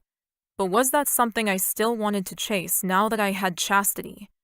I was going to be married, with a baby daughter. I wanted to stay fit and healthy for them. I wanted to provide for them, but that didn't mean being absent at home. Chastity had started saying that she now accepted that I needed to work my ass off to keep my company at its best. But did I really? Did I have to kill myself to keep the status quo? To pay off my house? To put food on the table? No. I had enough money to never work again. To have 5 children, provide them all with an Ivy League education and buy them houses too. So did I really need to die on the sword of the corporate world? I pulled on some joggers, a clean t-shirt and some running shoes, then headed out. I attracted a lot of weird, confused looks from staff and other guests, probably assuming I didn't belong at a resort of this caliber. But I just popped my AirPods into my ears, cranked up the music, and took off. It was just coming to sunset, and the sun was melding into the rippling water in a mass of spectacular oranges and yellows.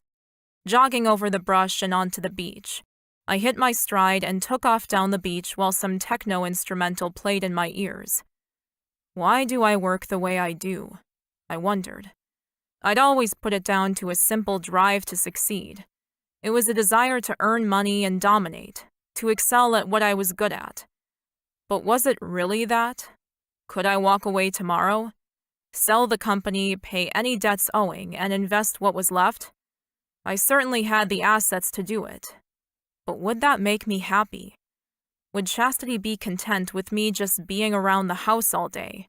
What would I even do? I reached the natural end of the beach, stopped, and turned to look back at the way I had come. I had no idea how far I'd run, but my brow was slick with sweat, my breathing was labored, and my heart banged like a bongo drum in my chest. Time to go back, I said to myself.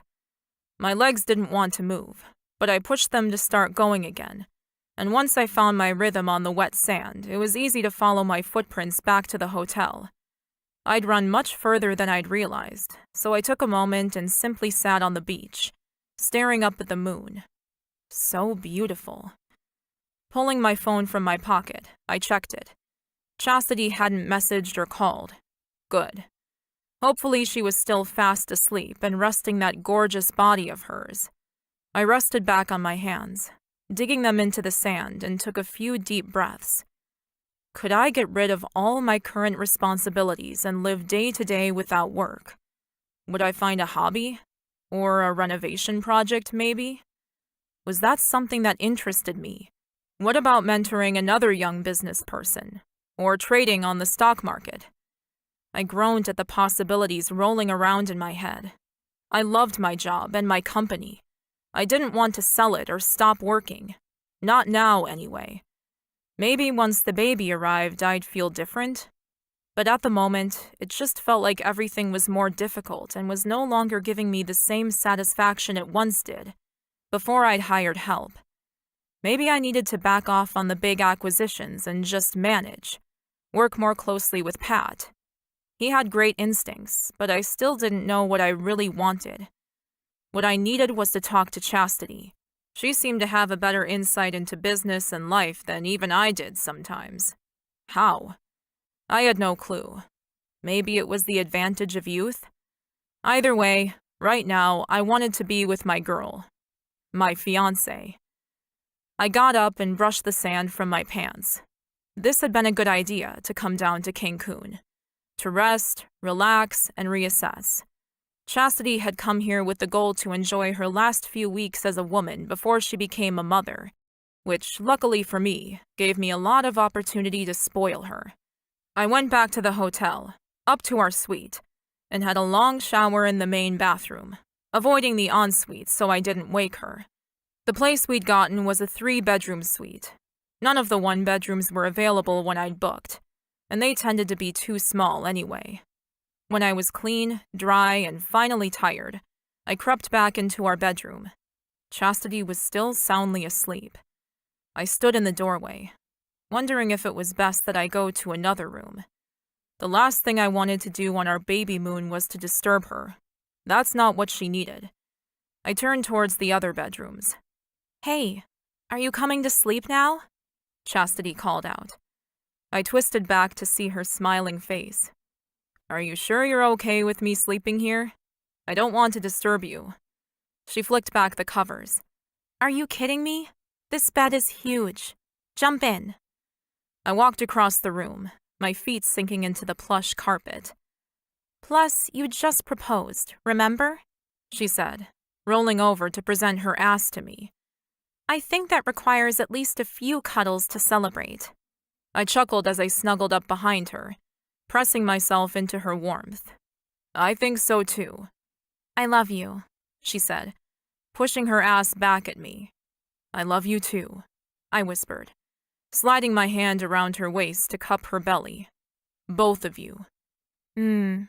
Night." She sighed and fell asleep again. I lay there counting my blessings. 1, 2. The 2 girls in front of me were the 2 most important things in my life now, and they always would be. I needed to sort out what I wanted to do for work, but it wasn't a pressing issue. I had plenty of everything, so perhaps I could slow down for a little bit. It wouldn't kill me, right? I closed my eyes and soon drifted off to sleep, a childhood memory tugging at me just long enough to pique my curiosity, but not concrete enough to sink my teeth into. I'd work it out in the morning,